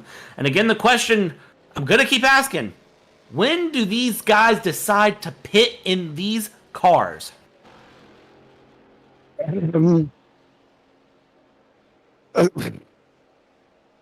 That's like saying what's next week's lottery numbers. Well, do you know them, James? Can you share them? Nope. Share them with me in PM? Oh, no, come on now. I can send you 6 numbers. I can just make them up for you. I'm not necessarily going to mean that they're going to be right. But in an ideal world, they want to try and see if they don't have to. But if we are desperately saying that they will, well, it should be within the next 15 minutes, I would have thought. But that's just me. And on the main screen, Ethan Funk, Bradley Sellers, still now coming down into Mulsanne. The right-hander, Funk's getting all a little bit squirrely there. Sellers' Daytona looked a little bit more stable than Funk's did. Yeah, and I think some of that might come down to setup, and I think some of it might just come down to driving strategy. I think Sellers has realized that this battle is going to go on another 42 minutes, and maybe he's decided to back it off just, 1%, 2%, whatever it may be that you want to quantify it, just enough that he's not just running up the tailpipe of Funk the whole time, and he can kind of relax a little bit. Now, I'll tell you who's not doing that, and that is Herlock right here with Junt and Busenik in the middle of them. It is indeed a Herlock sandwich as these three are running down the long Mulsanne straight. I don't even know what to say to this other than you've got to be really brave and really trusting of the cars around you to go through. Elko Busenik there in the lead of these three with Herlock and Junt right there. It's nose to tail. You couldn't fit a piece of paper between them. No, Busenik in second, Herlock third, Junt fourth, JT Tammy's coming through. Look how quick the Div 3 is. He just absolutely breezed past these guys as if they were just absolutely nothing. Down into the Mulsanne turn they go once more. Busenik, Herlock, Junt, as they were, line astern through this part. What's going to happen now? They've gone through the Mulsanne. They've got another run down the Col de Gauche, Gulf even, as they're running down into Indianapolis, the right-hander once again. And we've seen that all go a little bit wrong at times here through that section. I can tell you now, Bradley Sellers and Ethan Funk were literally side by side, but back markers put paid to that as they're going running up into Dunlop here. But JT Tammy on his bike, he's in 5th. But here they come. The guys that have been providing the action in the Div 1, Div 2s. You can see on the bottom right there, that's the Hurlock battle. And then on the left is going to be the lead main battle of Bradley Sellers and Ethan Funk as they go up through the S's once more onto the Mulsanne. The guys in the bottom right coming down through into the Indianapolis. And then they're going to be left down into Arnage. It's battles all the way through. And have you noticed it's Div 3 AMs that are not really battling, and Div 1, 2 AMs that haven't really got battles going on, but yet the Div 3 pros, the Div 1, 2 pros going at it hammer and tong. Yeah, I've noticed that, and I think the AMs might just be running for survival. Now, Locke and Monet, I think, are going to start battling in the Div 1-2 AMs here in a little bit, as Monet is a second and a half off of Locke, and that gap is starting to slowly close. But look at Div 3 AMs. There's only 4 Div 3 AMs running, and even when you look, their top 3, 171 seconds through. So the AMs are just, they're running the game of survival, but the pros are absolutely throwing the elbows out. This is James Bowders here in this replay, and sir, there was a braking zone about 50 meters back that you should have went to, and you didn't. So no harm, no foul. James Bowders turns it around, gets it back going again. Yeah, but that's it. He's done that a few times. So if I was James, I'd kind of just back your breaking point up. Funk and Sellers are literally side by side. Busenik and Hurlock and Junt are going at it, and I believe Ethan Funk's got the inside down into Mulsanne, and Ethan Funk does go past Bradley Sellers and takes the lead. So Ethan Funk now leading the overall. For how long? We don't know, but for a minute he's out in front. Yeah, we're under 40 minutes to go here, so that pass could be key for Ethan Funk to get ahead of Bradley Sellers. But the thing is, he's ahead. Now he's got to defend it, and he's got to hold it. And we've got to see if he can do that. And I think the question isn't if he can do it, it's how is he going to do it. Because that is going to be the big problem. Magnus Dahlgren here, Mike Bell. This is the battle for P6 in Div 3s that is continuing. And I mean, look at that. Mike Bell locking up the brakes hard as he goes through. He's going to run it a little bit wide, and Magnus Dahlgren is just going to take advantage, send it around through the side, and now they are going to flip-flop positions. Magnus Dahlgren is now ahead of Mike Bell and is now your new P6 in Div 3. They've got Becky Ely there. Becky's in 5th in Div 1-2, has had a nice little relaxed race. Isn't doing anything too crazy. Is just trying to make it to the end of this race, I feel. But as we continue going, it's still this battle, Busenik, Hurlock, and David Junt, that is just continuing through and will continue through for probably the next 38 minutes and 1 second. Yeah, I reckon. I don't think they're going to be too far apart. Is when, if they have, are they going to do this final pit stop, and are they all going to cover each other off?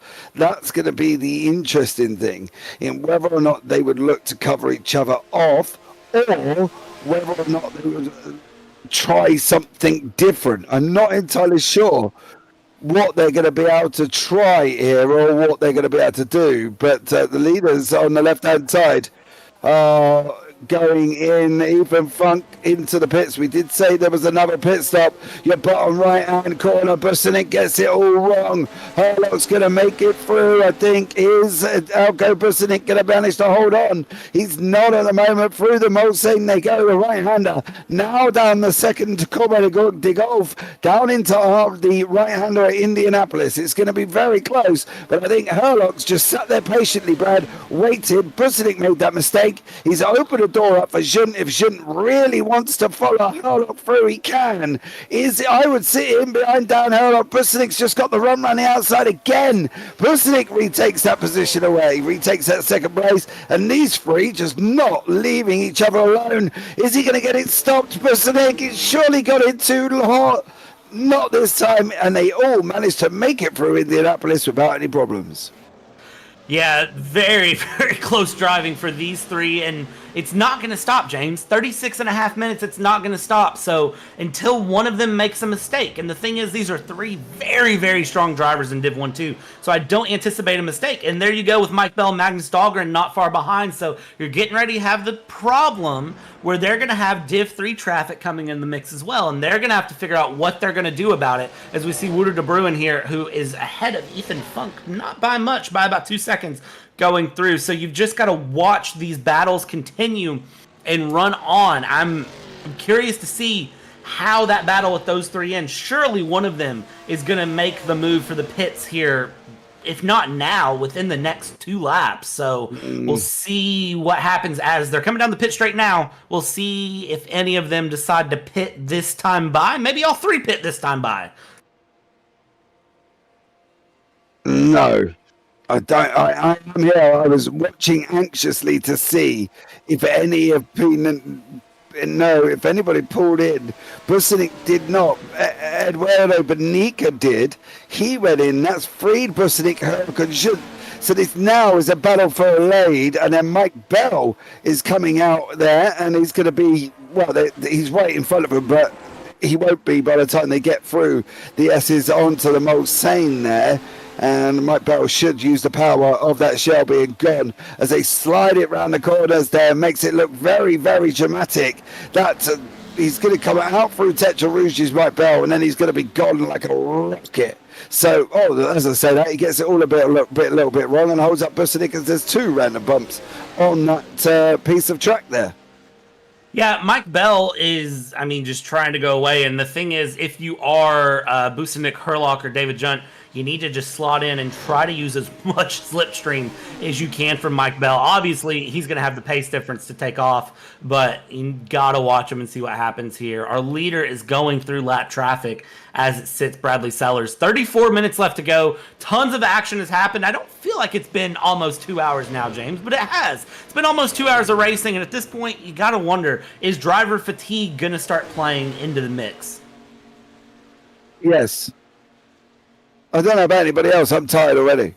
And that's it. I think as you get to our age, I don't think I can do this because, these guys got more stamina than I've got. Constantly driving the wheel for this period of time. This is why, I kind of leave out of the endurance situations. But, yeah, especially when you're at it like this. This is the thing. They're not just battling. They are fighting and fighting and fighting constantly. They've swapped positions. They're back swapping positions. They're still swapping positions. There's going to be more swaps of positions as they come down into the Mulsanne. It is going to be literally who has who's not tired. And Fernando Ferreira has gone into the Mulsanne and looks like he's just run it. He's become very friendly with that mud hill as well. I don't know if he's got like vegetables or something growing there, but he's become very friendly with that hill. Yeah, him and that hill are best friends through, and it's been interesting to watch. I have to wonder, with kind of hitting that comment about the drivers getting tired, for these 3, how does it affect their battle? Do any of them decide to bow out? I know the answer to that is no, but you got to think, if you're one of these 3 drivers, this has been going since the green flag dropped. Since the green flag drop, we've pretty much saw these 3 in a battle, whether it's the battle for P2 or the battle for the lead, that they have just continued on and on and on. And none of them seem to want to lift or hold up. And I don't know about you, James. Well, I do know about you because you just said it, but I would be absolutely tired of just battling over and over and over. So they need to do something different. One of them needs to try an undercut. One of them needs to do the overcut. One of them needs to try to find a different strategy to go through, as we saw Ross Smith on the screen there. So Ross Smith, currently P11 in Div 3. He's back out there after his moment. What could have been for Ross Smith?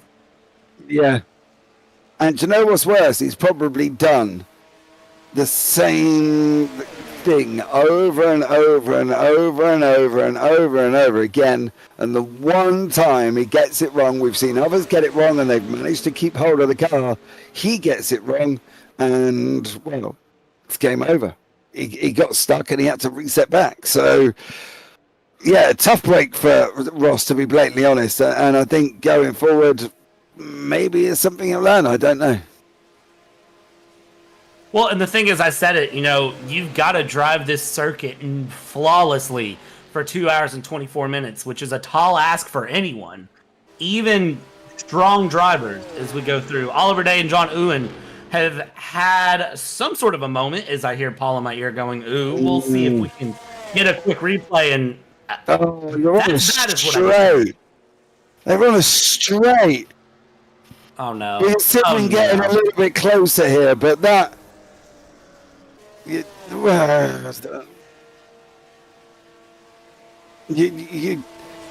It's really sad because it looks like John Uyan, and then they go across noses there. Look, you just about see it on a straight.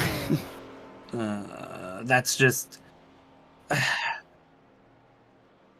Well, we'll leave that for discussion, I think, on that one.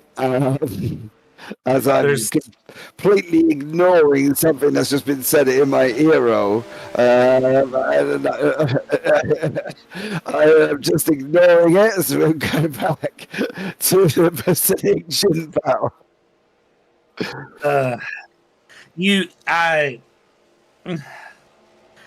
All right, well, Paul has managed to derail this race with 30 minutes to go. Moving on. We're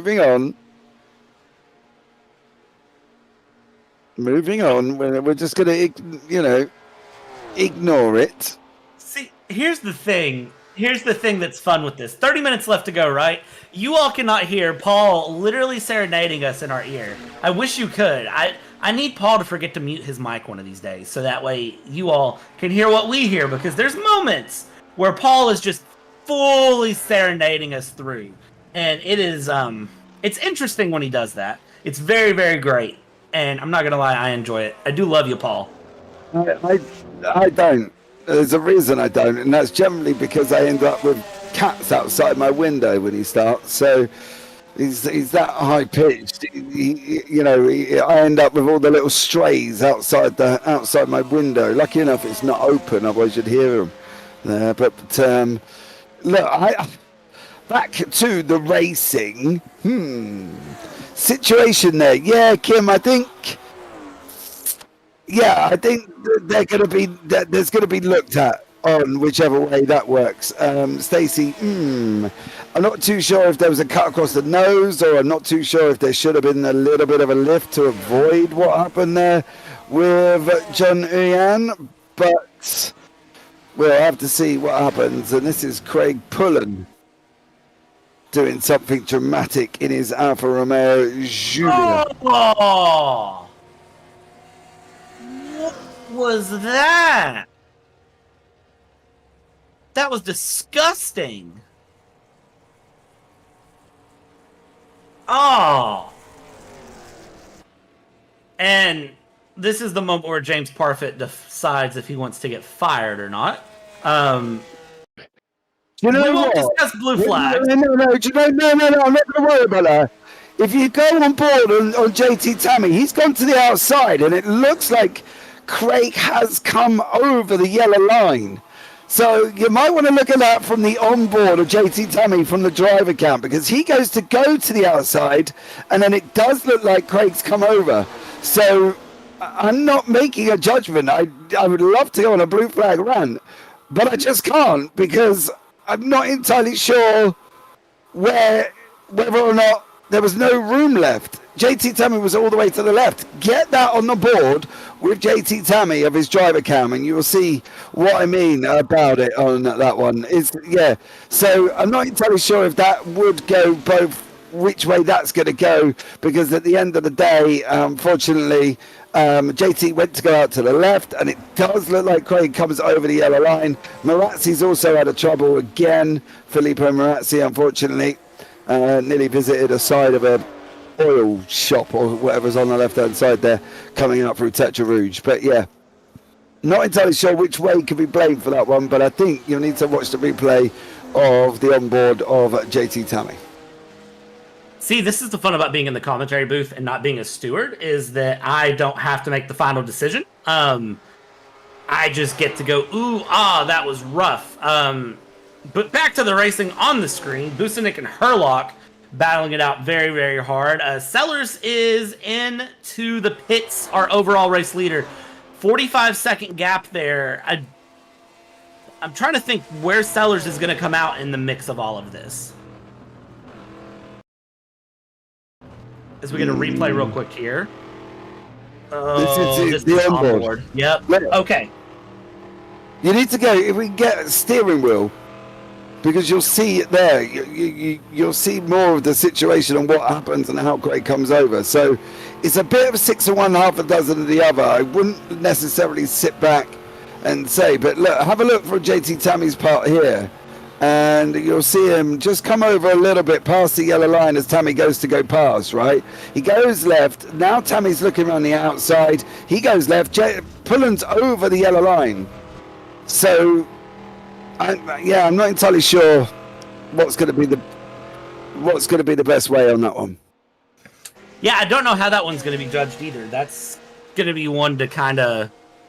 I'll be curious to see how they judge that one in the steward's room, if they look at it in the steward's room, of course, and see how that one goes. Nick and Herlock are still running. We lost Dancourt somewhere, so we've got another driver out as we go 25 minutes to go. Well, I can tell you what happened to Oscar. He got it all wrong. Going through what looks like Tetra Rouge and melts the mud pile and then doesn't actually go anywhere else for Oscar Dancourt. So he's another one that is out. It's going to be on your screen. You'll see him come up here on the right-hand side. He just gets it all wrong and unfortunately ends up in the mud wall. So unfortunately for Oscar Dancourt, he is part of the DNF. Yeah, probably not what you want to do here. Look at this that's going through. George Angelides there in the mix with Dan Herlock and Busenik in through. George Angelides has made his way through and now needs to try to build a bit of a gap to them because these two are battling overall. And, a little bit of a bump there. It looked like Busenik got a little bit swirly. Maybe a little bit of a bump from Herlock. It's hard to tell as we continue through here. Is another replay. We'll have a look and see. There's Ross Smith in front of us. Here's John Uyan. He's got smoke coming out the back of that. He has just gone kapoof. So John Uyan is another DNF. That brings us down to a final count of what should be, I think, 33 drivers. So John Uyan has just lost his car there. Unfortunately, he's another one. He joins the DNF list. Yeah, and I'm just going to go ahead and tell you right now, he's not going to be happy about it. You've ran 2 hours of a 2-hour, 24-minute race, and that is how that race ends. That is ouch. That is nothing but ouch. This is Marazzi's, what we were talking about earlier on. He did the same thing practically as Dancourt. Gets it all wrong over the mud hill. I'd love to call it a safety barrier, but it really doesn't do anything. And then he nearly ends up in the oil building on the left-hand side. So, yeah, I'm being told my English wasn't correct. Apparently, it should have been called a mound. I like mud hill. Mud hill. Mud hill. It's a hill made of mud. It's a mud hill. Yeah, or you could make, or a mud safety barrier if you really want to be pedantically precise. Why use 3 words when 2 words will do the trick? No. Bradley Sellers has a 17-second lead in Div 3. Where did Bradley Sellers get a 17-second lead from?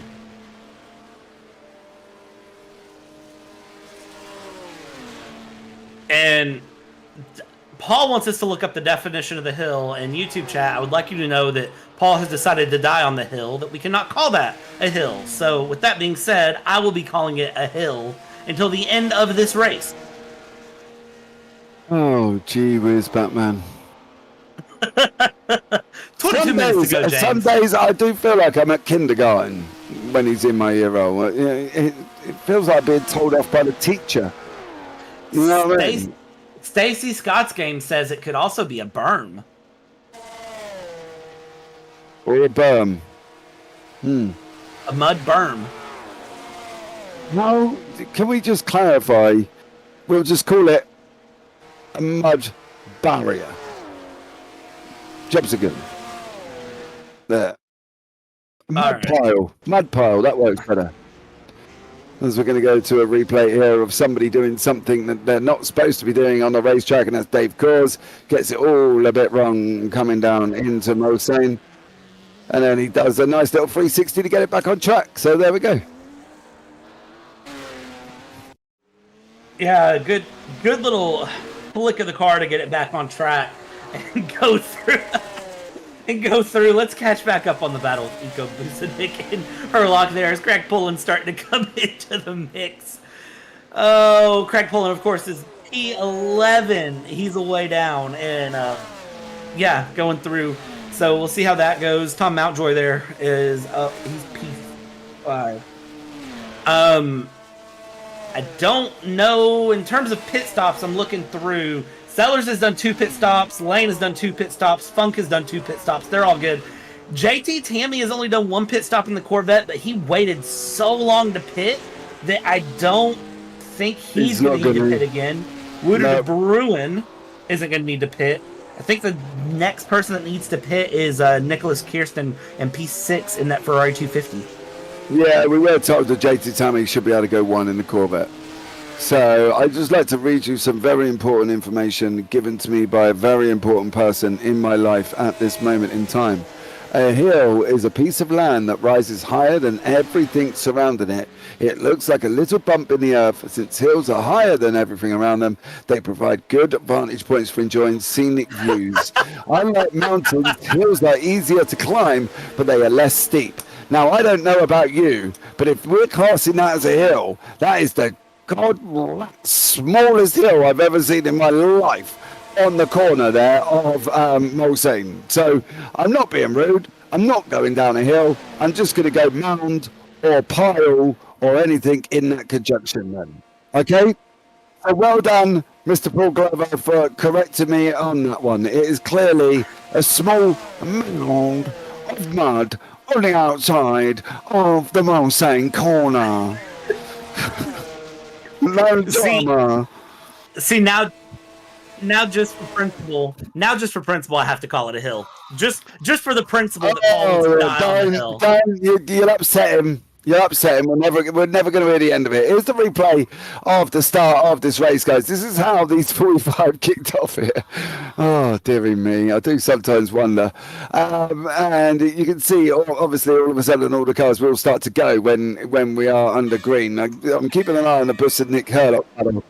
There you go.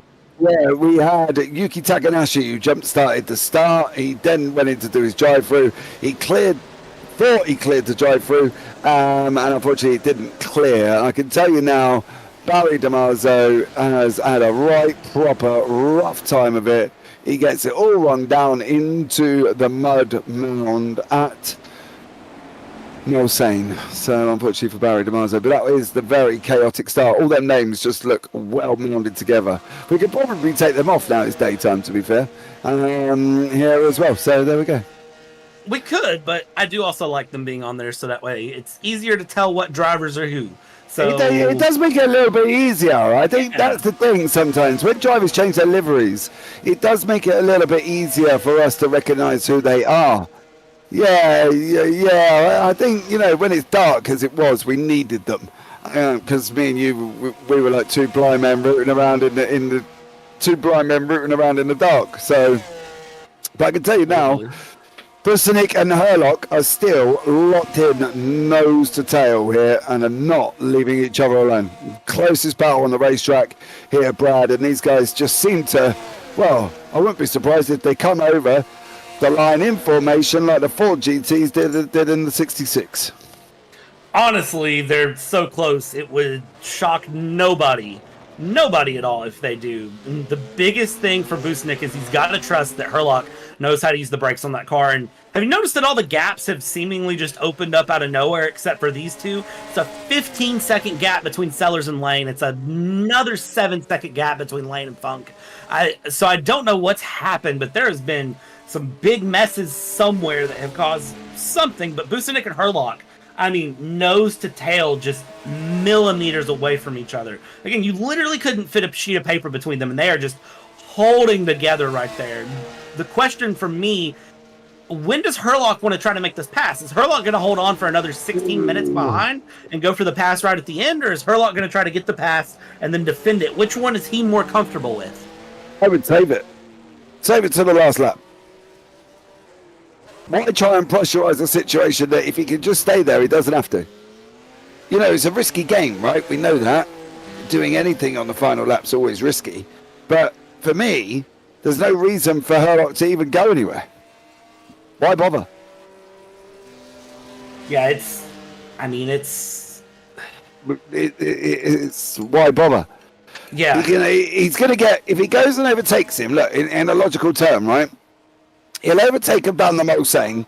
He'll go down through turn 7, right? So here we are now. We're going down the Mulsanne. Is Herlock even going to think about pulling out whatsoever? So he might look at going down into the Mulsanne, and he'll get the turn done as they're coming in, right? As we've got a replay here as well. That looks like Bradley Sellers, if I'm not mistaken. Going off. It is Bradley Sellers. Yes, he's gone off at, funny enough, the Mulsanne. So Herlock's still tucked in there. He goes through the kink. Now they're going to run down into the Mulsanne, and we will pick him up, I'm sure, on the screen of Herlock and Bussenink, if we can. And see how they go on down into this Mulsanne here. And Herlock sits in behind him. Yeah, I mean, at this point, I think Herlock is just going to sit there and go through. There's a couple of options for what he's doing. He could just be saving fuel. He could be waiting till the last lap. Or he could just be trying to relax. I mean, he's been in such close battles the entire race that he may just be trying to hold on through and run through later so that way he can try to just do, another splash and dash and go. We'll see what happens here. We've got another replay. This is Oliver Newman and Jason Whitehead. Oliver Newman into the dirt mound and then misses the mound and goes straight into the wall. Yeah, unfortunately. So there we go, into the flower bed on the left-hand side of the Mulsanne now for them guys. So yeah, unfortunately, not good whatsoever. And as we still tucked in, we've still got Herlock and Bussenink climbing all over the back of each other, and no one going really there. Tammy is a legendary fuel saver. He is, but the C2 had such a massive tank on it, there was not a chance he would need to do more than one stop there, Ryan. So, although he is a legendary fuel saver, he really didn't have to probably do much in that Corvette because it was so full that he had extra for days. Yeah, that is the perk of the Corvette, is that you can just kind of run through and go. So I'm kind of amazed at how few pit stops we've really needed here for most of these cars. And 1 to 2 stops. A couple of people have done 3 stops, probably not by their choice. Ross Smith, one that has done 3 stops, not by choice. Barry DiMarzo has done 3 stops, not by choice. Becky Ely has done 3 stops, but it doesn't surprise me because the Lotus we know is a little bit fuel struck in here. As we have another replay. What is this moment going to be? This is Wouter de Bruin. And what has Wouter found himself into? Wouter has found himself into a turn 1 catastrophe here, as we see, and that's a wall, my friend. You don't want to hit that like that, and the car just doesn't let go. The car said, I like this wall. I take nap right here. Yeah, it's just grabbed. That's weird. I'm not quite sure what he does after that. It looks like his car has a bit of a epic moment. As Newman, I can also tell you now, Filippo Marazzi was a little bit slow going down through the Mulsanne. That was because he had Oliver Newman on his inside. No real dramas for Filippo Marazzi. Just Oliver Newman was alongside him. He couldn't make the turn. He had to slow right up. Bussenink and Herlock, guess what? Will de Bruin as DNF. That's another one. We are now down to 32 drivers. Whoever said 30 earlier on could be close. Stacey, was that you who said 30 early on? Here as well. 11 minutes, 25 seconds to go, James. As we go through. I just want to let you know as well, coming up, we've got the 4.8 hour of Le Mans. If you're sitting there thinking how lovely it has been listening to me and Brad do 2.4 with Paul in our hero. You should come and join us for the 4.8 on June the 8th. Yeah, plan it in, see how it goes, because I can guarantee you it's going to be very, very interesting. Yeah, that one's gonna be fun. Maybe we can get Paul to unmute his mic for that one and have some conversations in the mix. That way, chat can hear what we hear. Yeah, I think Paul should give us control of his mic, because then that way, when he's singing in our hero, we can go and put him on the broadcast. Bum bum bum bum ba-dum bum bum bum bum ba-dum bum ba-dum is what he was just doing, chat. That's all you have to know. He was just doing that just so softly while we were trying to talk. Oh, and now he's telling me that I got it wrong. James, we're 10 minutes to go here, James. We're 10 minutes to go. Back to the racing. Ross is DNF'd. Again? Ross is on fire in the pit lane. I kid you not. He is on. Yeah, he is on fire in the pit lane. Is Mr. Smith. So his race is done and dusted. There's flames coming out the front of that Shelby Daytona. I wouldn't mind. There is somebody stood right next to him, just smiling quite happily. Ross is rolling back completely on his own. If you go in the cockpit with him, you can see the fire at that point was completely engulfing the front end. And as long as he got out of the car, okay, that's all that matters. And then he starts rolling back. Yeah, and then he starts rolling backwards in a minute as well, and passes a very smiley guy on the hands. Look at the guy on the line. We just skipped away. Get back in the road. There's another lovely guy smiling on the right hand side there of Mr. Ross Smith's downfall. So unfortunately, Mr. Smith is into the bits. There, he come aboard. He's on the left there. So there we go. Great action all the way through. Bradley Sellers is now is in front of the Div 3s. Jerry Chen leading the Div 3 AMs. Busanic now leading the 1-2s. It looks like Herlock has been into the pits. And Herlock has been in, so that could mean that Busanic's got to be in as well. And Michael Locke is leading Div 1 and 2 AMs here by all comfortable situations. Yeah, 8 minutes left to go, and I think a lot of the drivers have just sort of said, all right, this is survival. We made it through the night. We've done the hard stuff. Like, let's make it to the end and let's go through. If you're Ross Smith, you're probably not going to be in a good position to talk. I don't even see that Ross Smith is around anywhere. I was trying to look to see where Ross Smith is so we can try to ask him what happened. And I have a feeling that Ross Smith has probably totaled out his sim rig and frustration, because 7 minutes left to go, and you DNF in that way. It's frustrating, but look at this. Becky Ely and Giles Lalonde. This is a battle. Less than a tenth of a second going down the pit straight. Can that Lotus find its way around the Porsche? Looks to the left. Wants the outside through turn 1. Can Becky make it stick? Can she make the outside line work? She does not on this occasion, but 7.5 minutes left to go. Probably just 2 more laps for them, and oh! There's a big mess up on the braking. Becky Ely taking advantage of it. Lalonde, he got it all wrong. He ends up on the mound on the left-hand side. Does Gilles Lalonde. That's freed up Becky Ely to escape.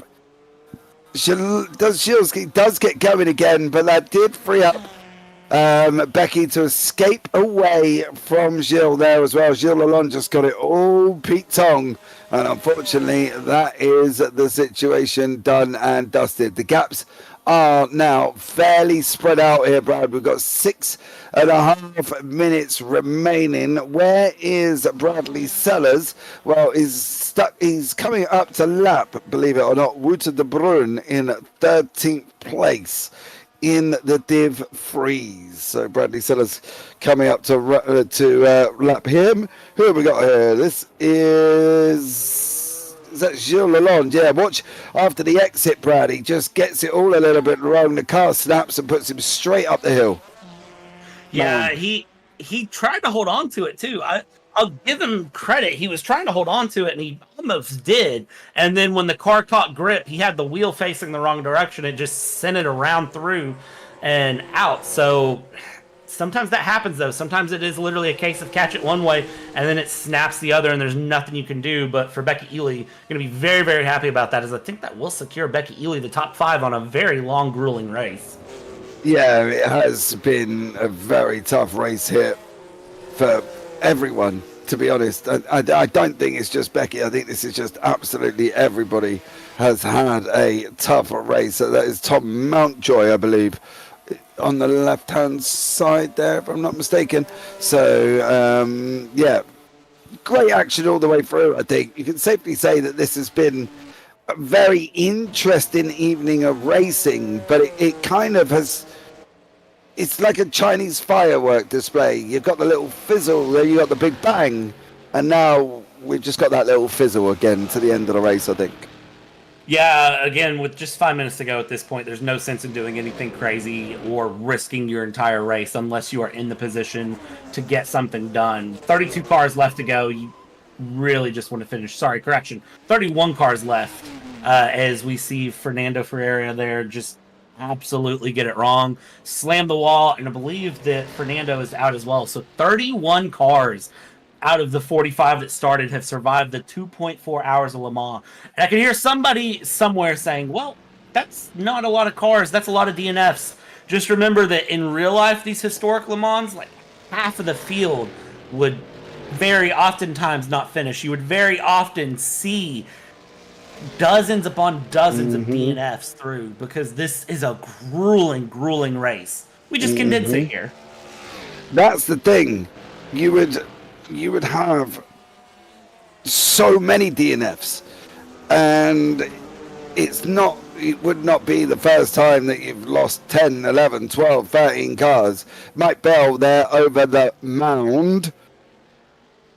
So Mike Bell there in the div 3 just gets it all a little bit too wrong. And it wouldn't be a shock to read in the newspaper the following morning some drivers died somewhere because of this race. You know, it's like the Isle of Man TT. At some point, it seems to happen every year. But that's the thing with this race itself. There was no logical thinking into A, whoever come up with it. B, the drivers were only generally in teams of 2. So they would be 4 on, 4 off, 4 on, 4 off, 4 on, 4 off. And they would literally sleep in the garage because there was nowhere for them to go. And that's the thing with a race of this sort of situation and this mentality and that makeup back then.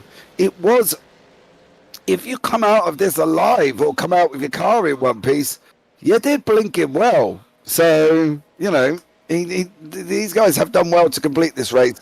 And it's been absolutely amazing. We will probably, depending on what Bradley Sellers wants to do here, he's on that Mulsanne at the moment. It depends how close this is going to be. What was Brad's last lap? It was a 3:37. So this could be mightily close to the final lap if Brad just backs off a little bit. And he's got 5 seconds in pocket. If he wanted to back off, he could just a little bit and make this the final lap. But I have a feeling that he's not going to do that at all. I have a feeling he is going to just kind of hold on to it and go. Because you can see Tom Lane is behind Wouter de Bruin there. They're not that far off. And if Tom Lane can just slipstream a little bit there, he can try to catch up to Bradley Sellers. And granted, again, it's 5.6 seconds of the gap, but that's not that much right now. With 2 minutes, 17 seconds to go on a track of this length, it's possible, and he was nearly a second quicker last lap around, so you could possibly see, depending on how cheeky Bradley Sellers wants to be, you could see some last lap action here for the win overall. 2 minutes left to go on the clock here. Yeah, that's what I mean. It's going to be, he's up through Mulsanne, he's going through Corbeil de Golf. It's the same with the Div 1, Div 2, Busnick and Hurlock. They're about the same gap apart as the leaders. You see Bradley Sellers, Jerry Chen, Elko Busnick and Michael Locke at the moment lead the classes. They're on their run through down into Indianapolis and Arnage. It's like a minute and a half to go. There's the leader of your Div 1 and 2 AMs. That's Michael Locke in front in that number 2 machine. So this is going to be very, very interesting. Lane has cleared the Bruin. It's down to 4.8. This is literally going to be on the verge of touch and go. Like, is he going to get there or is he not for the final lap? This is going to be seconds apart on this one. We'll try and keep an eye on this. Apologies if we get it wrong, because it is going to be very, very close in conjunction with that minute lap time. He's going to the left down Corbet de Brosson. Now he's going to be into turn 15 into Maison Blanche very shortly, which is the left and then right. 40 seconds now through there. We think Tom Lane might be on fire. He didn't slow it down enough. There is going to be one more, and Tom Lane is going to have one more crack at the whip there if he can, getting onto the back. There's smoke coming out of Lane's car. There is literally smoke coming out of Tom Lane's car out of his Shelby Daytona on the final lap of the race. Can he get it to the end? Where is that? Because he's got sparks coming out as well. I don't know what's happening to him, but he needs to make one more lap around it. I thought he was locking up the brakes. No! He's lost it! He's lost! Oh! McCuffin! Lane lost it! And that is the engine failing, all the tires locking up, and him going around. So Tom Lane is done. Bradley Sellers has a 64, 66, 69. He's got a huge lead that is just continuing to open up here. Yep, it all locked up, engine seized, and unfortunately everything went poof. And that is it. That will bring us down to the 30 finishers. So well done if you picked 30 there, Stacey. Congratulations. And it's 30 finishers. Tom Lane is a DNF. Tom Lane is a DNF. Final lap, engine seized up, everything locked up. He had nowhere to go, and it's all just unfortunately gone wrong for him. It's also gone wrong for Eric Monet. This is on board here of that incident. You just see it all of a sudden just all lock up on him. There we go. There he goes. He's just got these. He might as well just ride that out, mate. He's literally no more than a passenger with hopefully a lap belt on. Yeah, Tom just put in YouTube chat, engine went bang and locked my rear axle. Yep. How he could have taken out so many more cars with that. So, I mean, there's nothing you can do to trying to catch that either. So Tom Lane, just great heads-up driving. It's unfortunate to see it end at the end of 2 hours and 24 minutes like that, but that is... Sometimes it happens. I mean, there's nothing you can do on a mechanical failure like that. There's nothing you can do. So that is that. Nathaniel McPhee is the one that predicted 30 cars. Oh, okay. Sorry. Am I psychic? I don't know. If you give me the lottery numbers for this weekend and they win, then I definitely will call you psychic. So there you go. Barry DeMarzo looks like he's just had an horrendous day, his poor old Barry. We can't impound his misery anymore. Bradley Sellers is coming round Indianapolis now. The thing for him is... Oh, no, he has just lost that place to Nicholas Kessler. I was going to say he almost still finished in fourth there, but I think he could be down in sixth by the time he gets this done for Tom Lane. Bradley Sellers through Renage for the final time. Then he's going to be coming down the Corbet de Brosson before he goes into Maison Blanc. And then over the line, and it will be done and dusted for Bradley Sellers, who ended up in the end 28 seconds ahead of Ephon Funk, with JT Tummy behind him. And wow, could have been well different though, Brad. Completely different. You know, what's interesting to me is you see the gaps on the board, you see the times, but this does not tell the story of this race at all. We watched for every minute of this race, except for, I'm going to say, the last 10 minutes, there were at least 4 to 5 cars battling. There was at least battles somewhere in Div 3 and Div 1. Comes over the line. Bradley Sellers wins the 2.4 hours of Le Mans for the Div 3s. He takes the victory after what has been absolutely epic. Jerry Chen is going to lead the Div 3 AMs. George Angelidis went into the pits on the final lap there. I'm probably guessing that so he doesn't have to do another lap.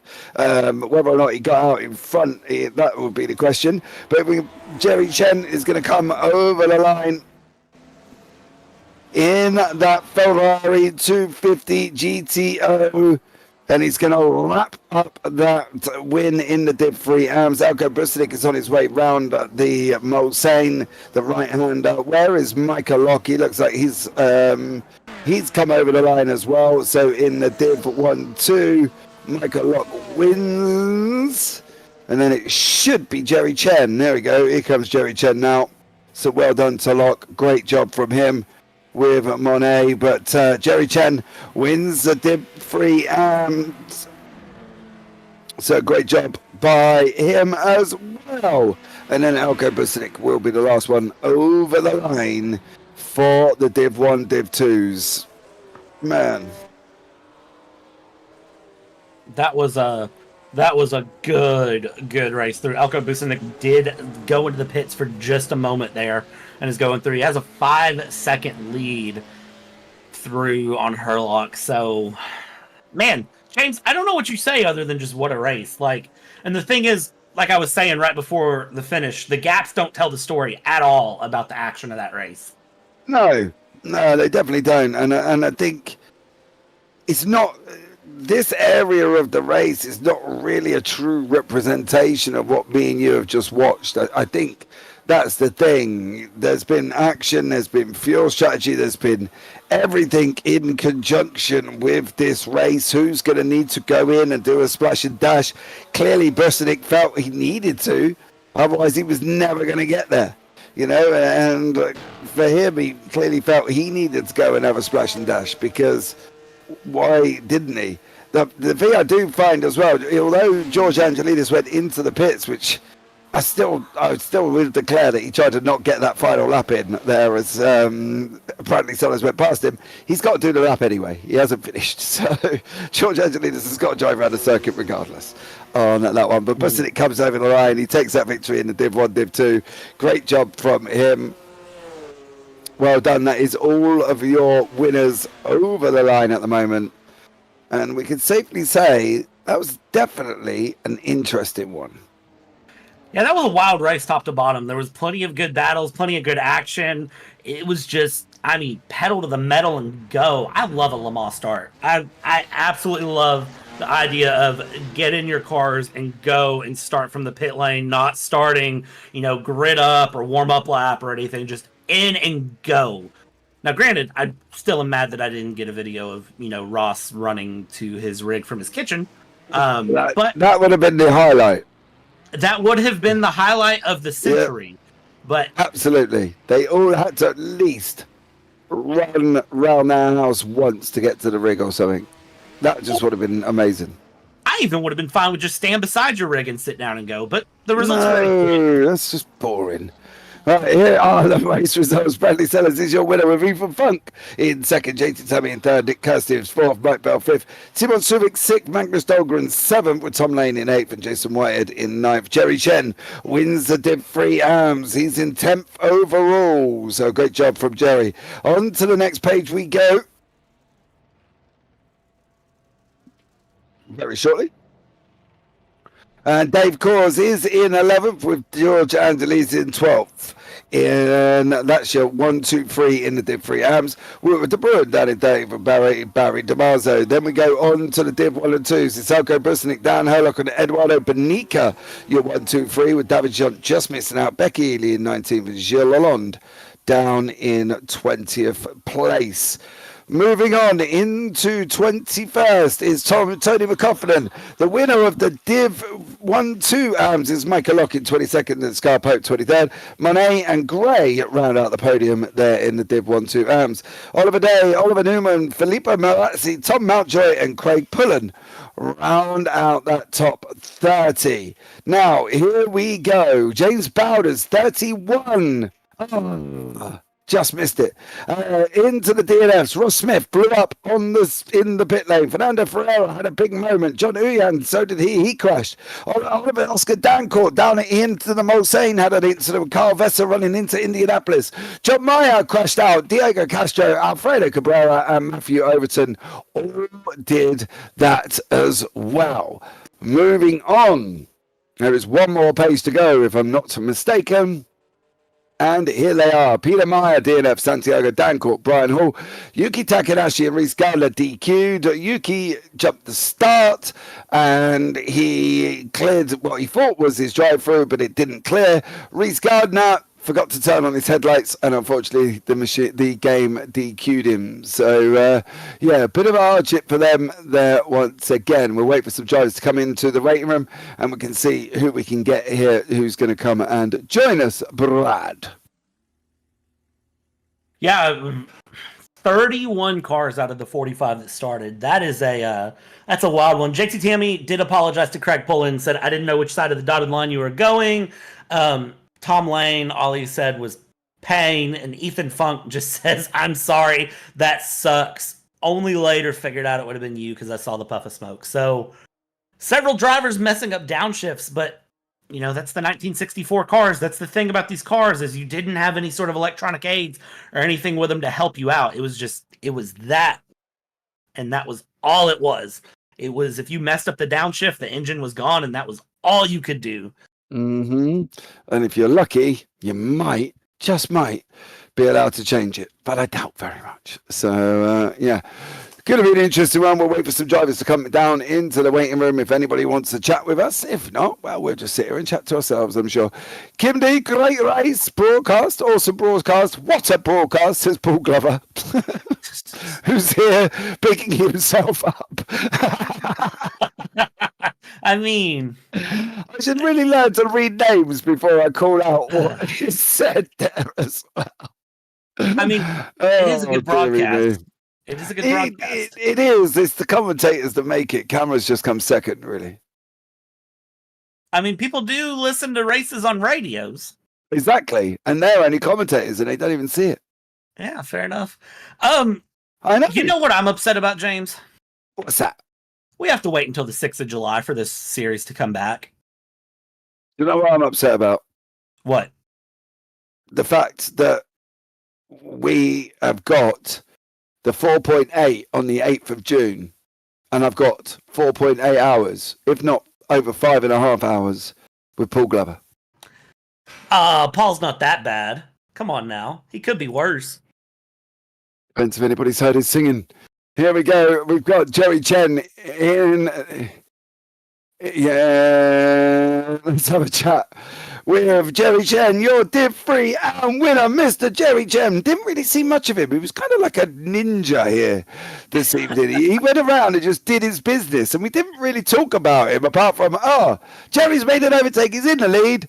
And then he just kind of led after that. He went on his own little Sunday stroll around Le Mans in 1964 machinery. But Jerry, welcome in, buddy. How are you?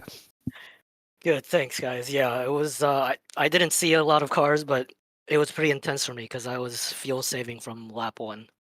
So even though I didn't have a lot, I did have a little bit of a fight with Barry at the beginning, but rest of the race I was just watching the fuel meter. Why would you do that on lap 1? Because most people at home won't understand it. That's what I'm getting at. Because with the long straights, you're at red line so long. Even the Ferrari, you have to save a little bit of fuel. So I was just doing a lot of short shifting, coasting into braking zones right off the bat. The mess was a little start was a little messy. I slipped the clutch a little too slow, and the entire AM field passed me. I was like, oh well, that didn't work out so well. And then everybody in front of me, I just crashed out or had problems. So, yeah. Do you think one of the biggest things here was consistency? Oh yeah, definitely. It's so the speeds are so high, and it's so easy to get your braking wrong. All it takes, like we saw with Barry, he just locked it up a tiny little bit, and that sent him into the berm at Arnage. So, yeah, it's the line of where you want to push versus being conservative and consistent is very small. So, yeah, it's really tough. Sorry, Jerry. What did you call that down in Arnage? What did you say? Into the what? The berm? What do you call that? The little dirt pile? Yeah, we called it the mud mound. It was a hill at one point, but apparently Paul Glover Paul corrected us with the terminology of what a hill was, and apparently it didn't match up to that. We called it a little mud mound in the end. That's a good description of it, yeah. Well, see what I've had to part with. Anyway, Jerry, thank you so much for joining us there, bud. We've got a long wait to the next one now. Yeah, it's a little bit of a summer break, so we got some time. Yeah, well, let's see how you get on, mate. And congratulations on your victory. As I say, we didn't really see much of you, and I do apologise if you watch it back wondering where you are, but you just had one of them races that was just very quiet. You just sneaked into the lead, and then we didn't see you again. No worries. Congratulations, though, Jerry. Anyone you want to shout out before we let you go? No, it's a good race by everybody. I didn't see anything going wrong. Everybody was pretty good, so thanks for the broadcast, guys. No worries, man. You take care. Have a good one. Bye. All right, let's start off. I'm going to go downwards, I think. I'm going to have a chat with the Div 1, Div 2 winner, Michael Locke here, who has gone about his business again. He had a great battle with Monet early on, and then it just kind of fizzled a little bit. And Micah come over and took the win. See if I've made it sound too easy compared to what he's going to tell you. Michael, welcome in, buddy. How are you? I'm good. How about you guys? Mate, I'm all right. I just watched a great racing, and I think at the end of the day, dude, you were another one. It's really weird because you and Jerry Chen, I called Jerry the Ninja because he just literally snuck into the lead, and then we never saw him have a battle again. And I feel somehow that your race went like that towards the last sort of hour where you just got into the lead, and we didn't see you again.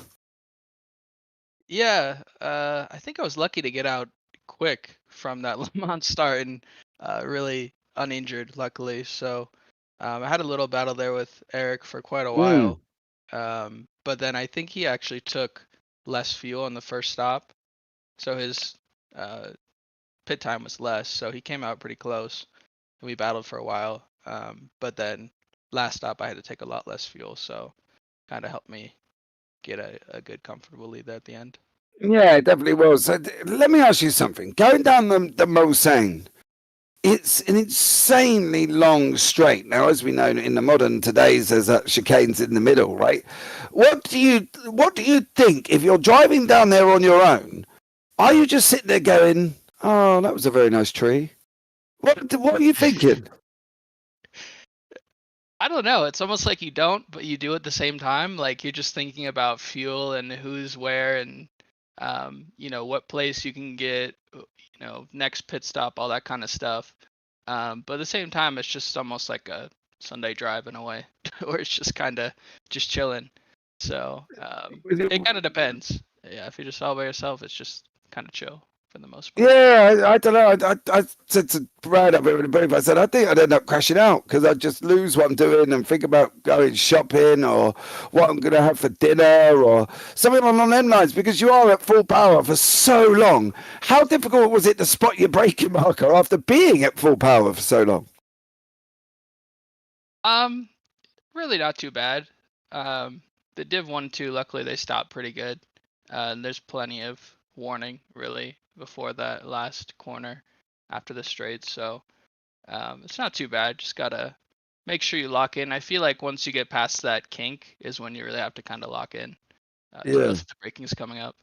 Yeah, I think so. I think there's a couple of people that probably could have learned that the braking was coming up. And I say that in the nicest possible way because there was a few in Mulsanne that did quite happily visit the off side of the circuit. So, for you to get through, you've done an absolutely stellar job there, buddy. So well done to you. Bit of a break now. We've got a bit of a break until the next one at Reims. Yeah, I'll be looking forward to it. I guess until then is the VWSC Modern in a month in Le Mans as well. So looking forward to that. That'll be a good time in the meantime. Yeah, we've got 4.8 hours of that one, mate. How are you going to deal with that? Yeah. Do you have a teammate going into it first? 2 teammates, so it's going to be interesting trying to split that 3 ways.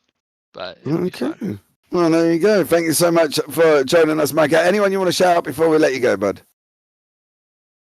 Just the Storm Gang team for the mod and CMS for putting this together, and you guys for commentating, and all the everybody else on track as well. Made it a fun time.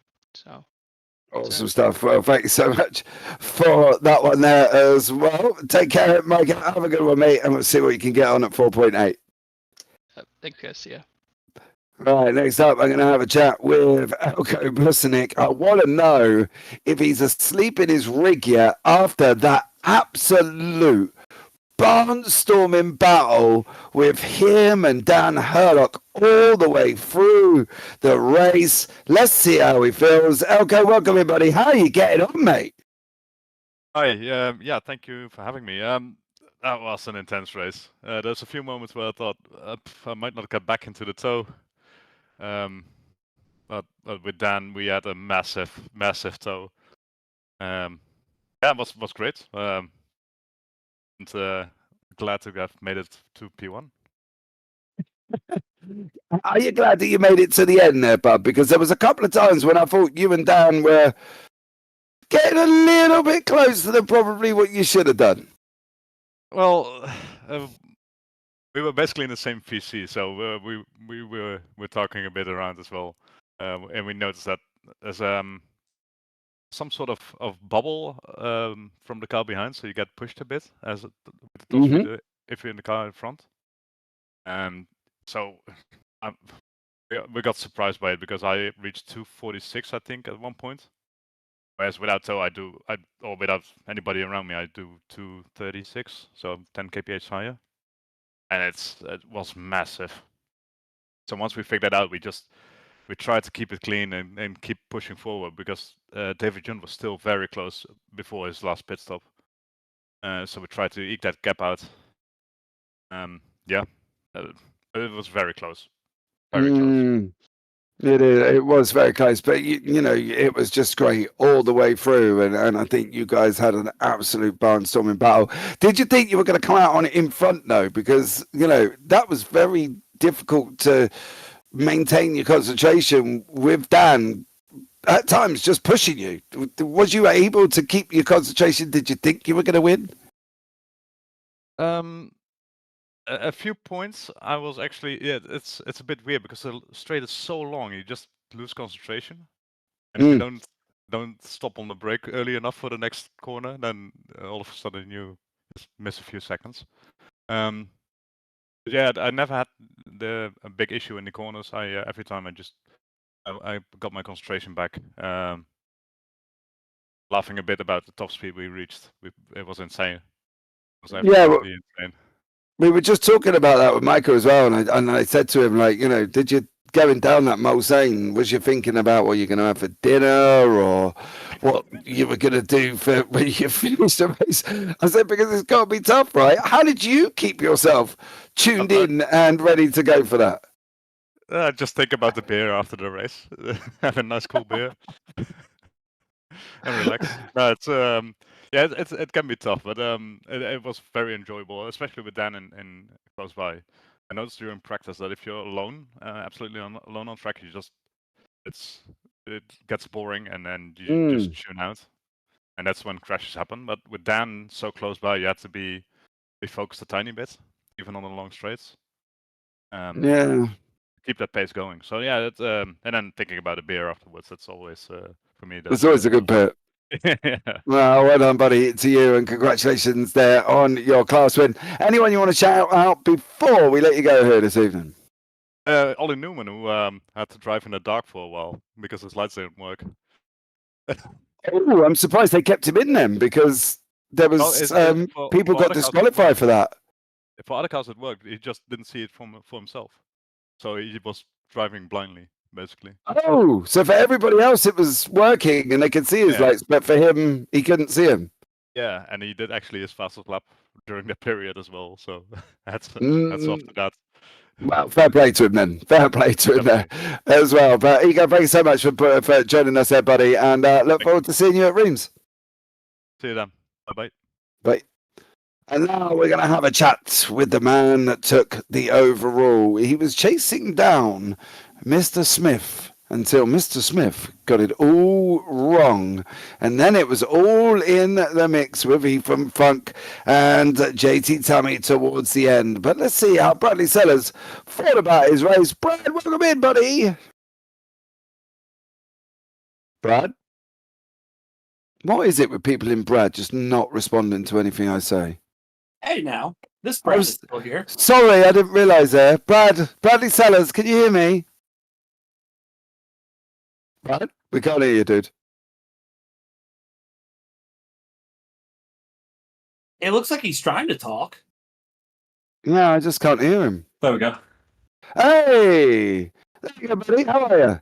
Yeah, very good, thank you. That was a tough race, but I enjoyed it all the same. Oh, dude, that was intense. You know what I mean? How did you get on with that? Are you knackered now? You lost 3 stone in sweat? What's the situation? I'm a bit tired, but mostly just from how warm it is in here at the moment. The computer pumping out so much hot air. But yeah, I'm just thrilled. It was such a good race with a lot of strategy involved and fighting. Mm.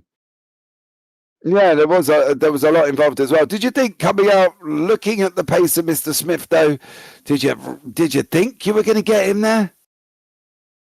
I was more worried about Ethan and Tom. They were absolutely rapid.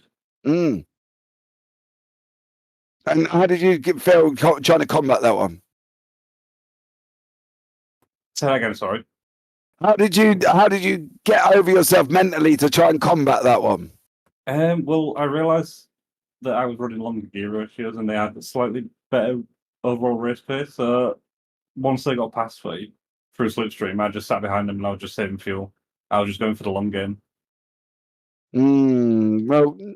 Well done, Brad, on that one, and congratulations on your victory in the Div Freeze and overalls, of course, and I look forward to seeing what you can do. Are you taking part in the 4.8? Yeah, I'll be with Velta. You're with De Bruno? Yeah. Oh, awesome stuff. Well, Brad, thanks so much for joining us, everybody. Anyone you want to chat up before we let you go? Basically just the entire RM guys and Smile Fella with Mike. Every race we do, we're all in one big room, just keeping each other going throughout the race, like making each other laugh, and it just makes it really enjoyable.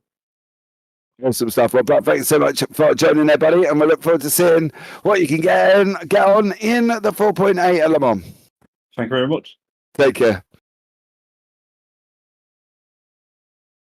There you go, Mr. Dalton. Another one done. Man, this historic series, I love it. I love it. I love it. I'm excited to see what happens from here and where things go. Of course, we got to wait till July for the next one, but, you know, it'll be worth the wait. And, of course, there's the 4.8 in June. 4.8 hours. Brad, how are we going to cope? I don't know. I was going to ask you that question. You're the professional here. I'm gonna have to get like, I don't know, a separate voice channel for me and you, Brad, and put the producer in a separate one. I think that's gonna be the best call as well. But you can't hear him. He's just gone, you love it. I won't tell you the expletive in the middle. Right. Thank you so much for joining us. I think you can safely say that was just pretty insane. Don't forget to join us for the 4.8 as well we have coming up. It's going to be absolute madness as well. Don't forget to join us tomorrow as we got the Premier Endurance GT Freeze in the morning. That's a 2-hour GT Free, and then we got the OGRL Coffee Cup Season 1 Round 11 from Motorsport, and then we finish the day on IGP, and we've also got the Sim Racing for Simpletons at about 10 to 1 in the morning if you are there. But join us next time out, as we've just done Le Mans. We will be at Rims on the 6th of July. But for now, let's thank you so much for joining us, everybody. Stacey's here, Robert's here, Kim D's here, Tom Lane, everybody else who's jumped in. There's been so many messages, I couldn't catch you all. But thanks so much, and have a wonderful Sunday. I've been James Parfitt. I've been in the booth with Bradley Dolan. I've been produced and been bugged by Mr. Paul Glover. But for now, take care. Have a great week. And you never know, we might see you on the track sometime. Good night.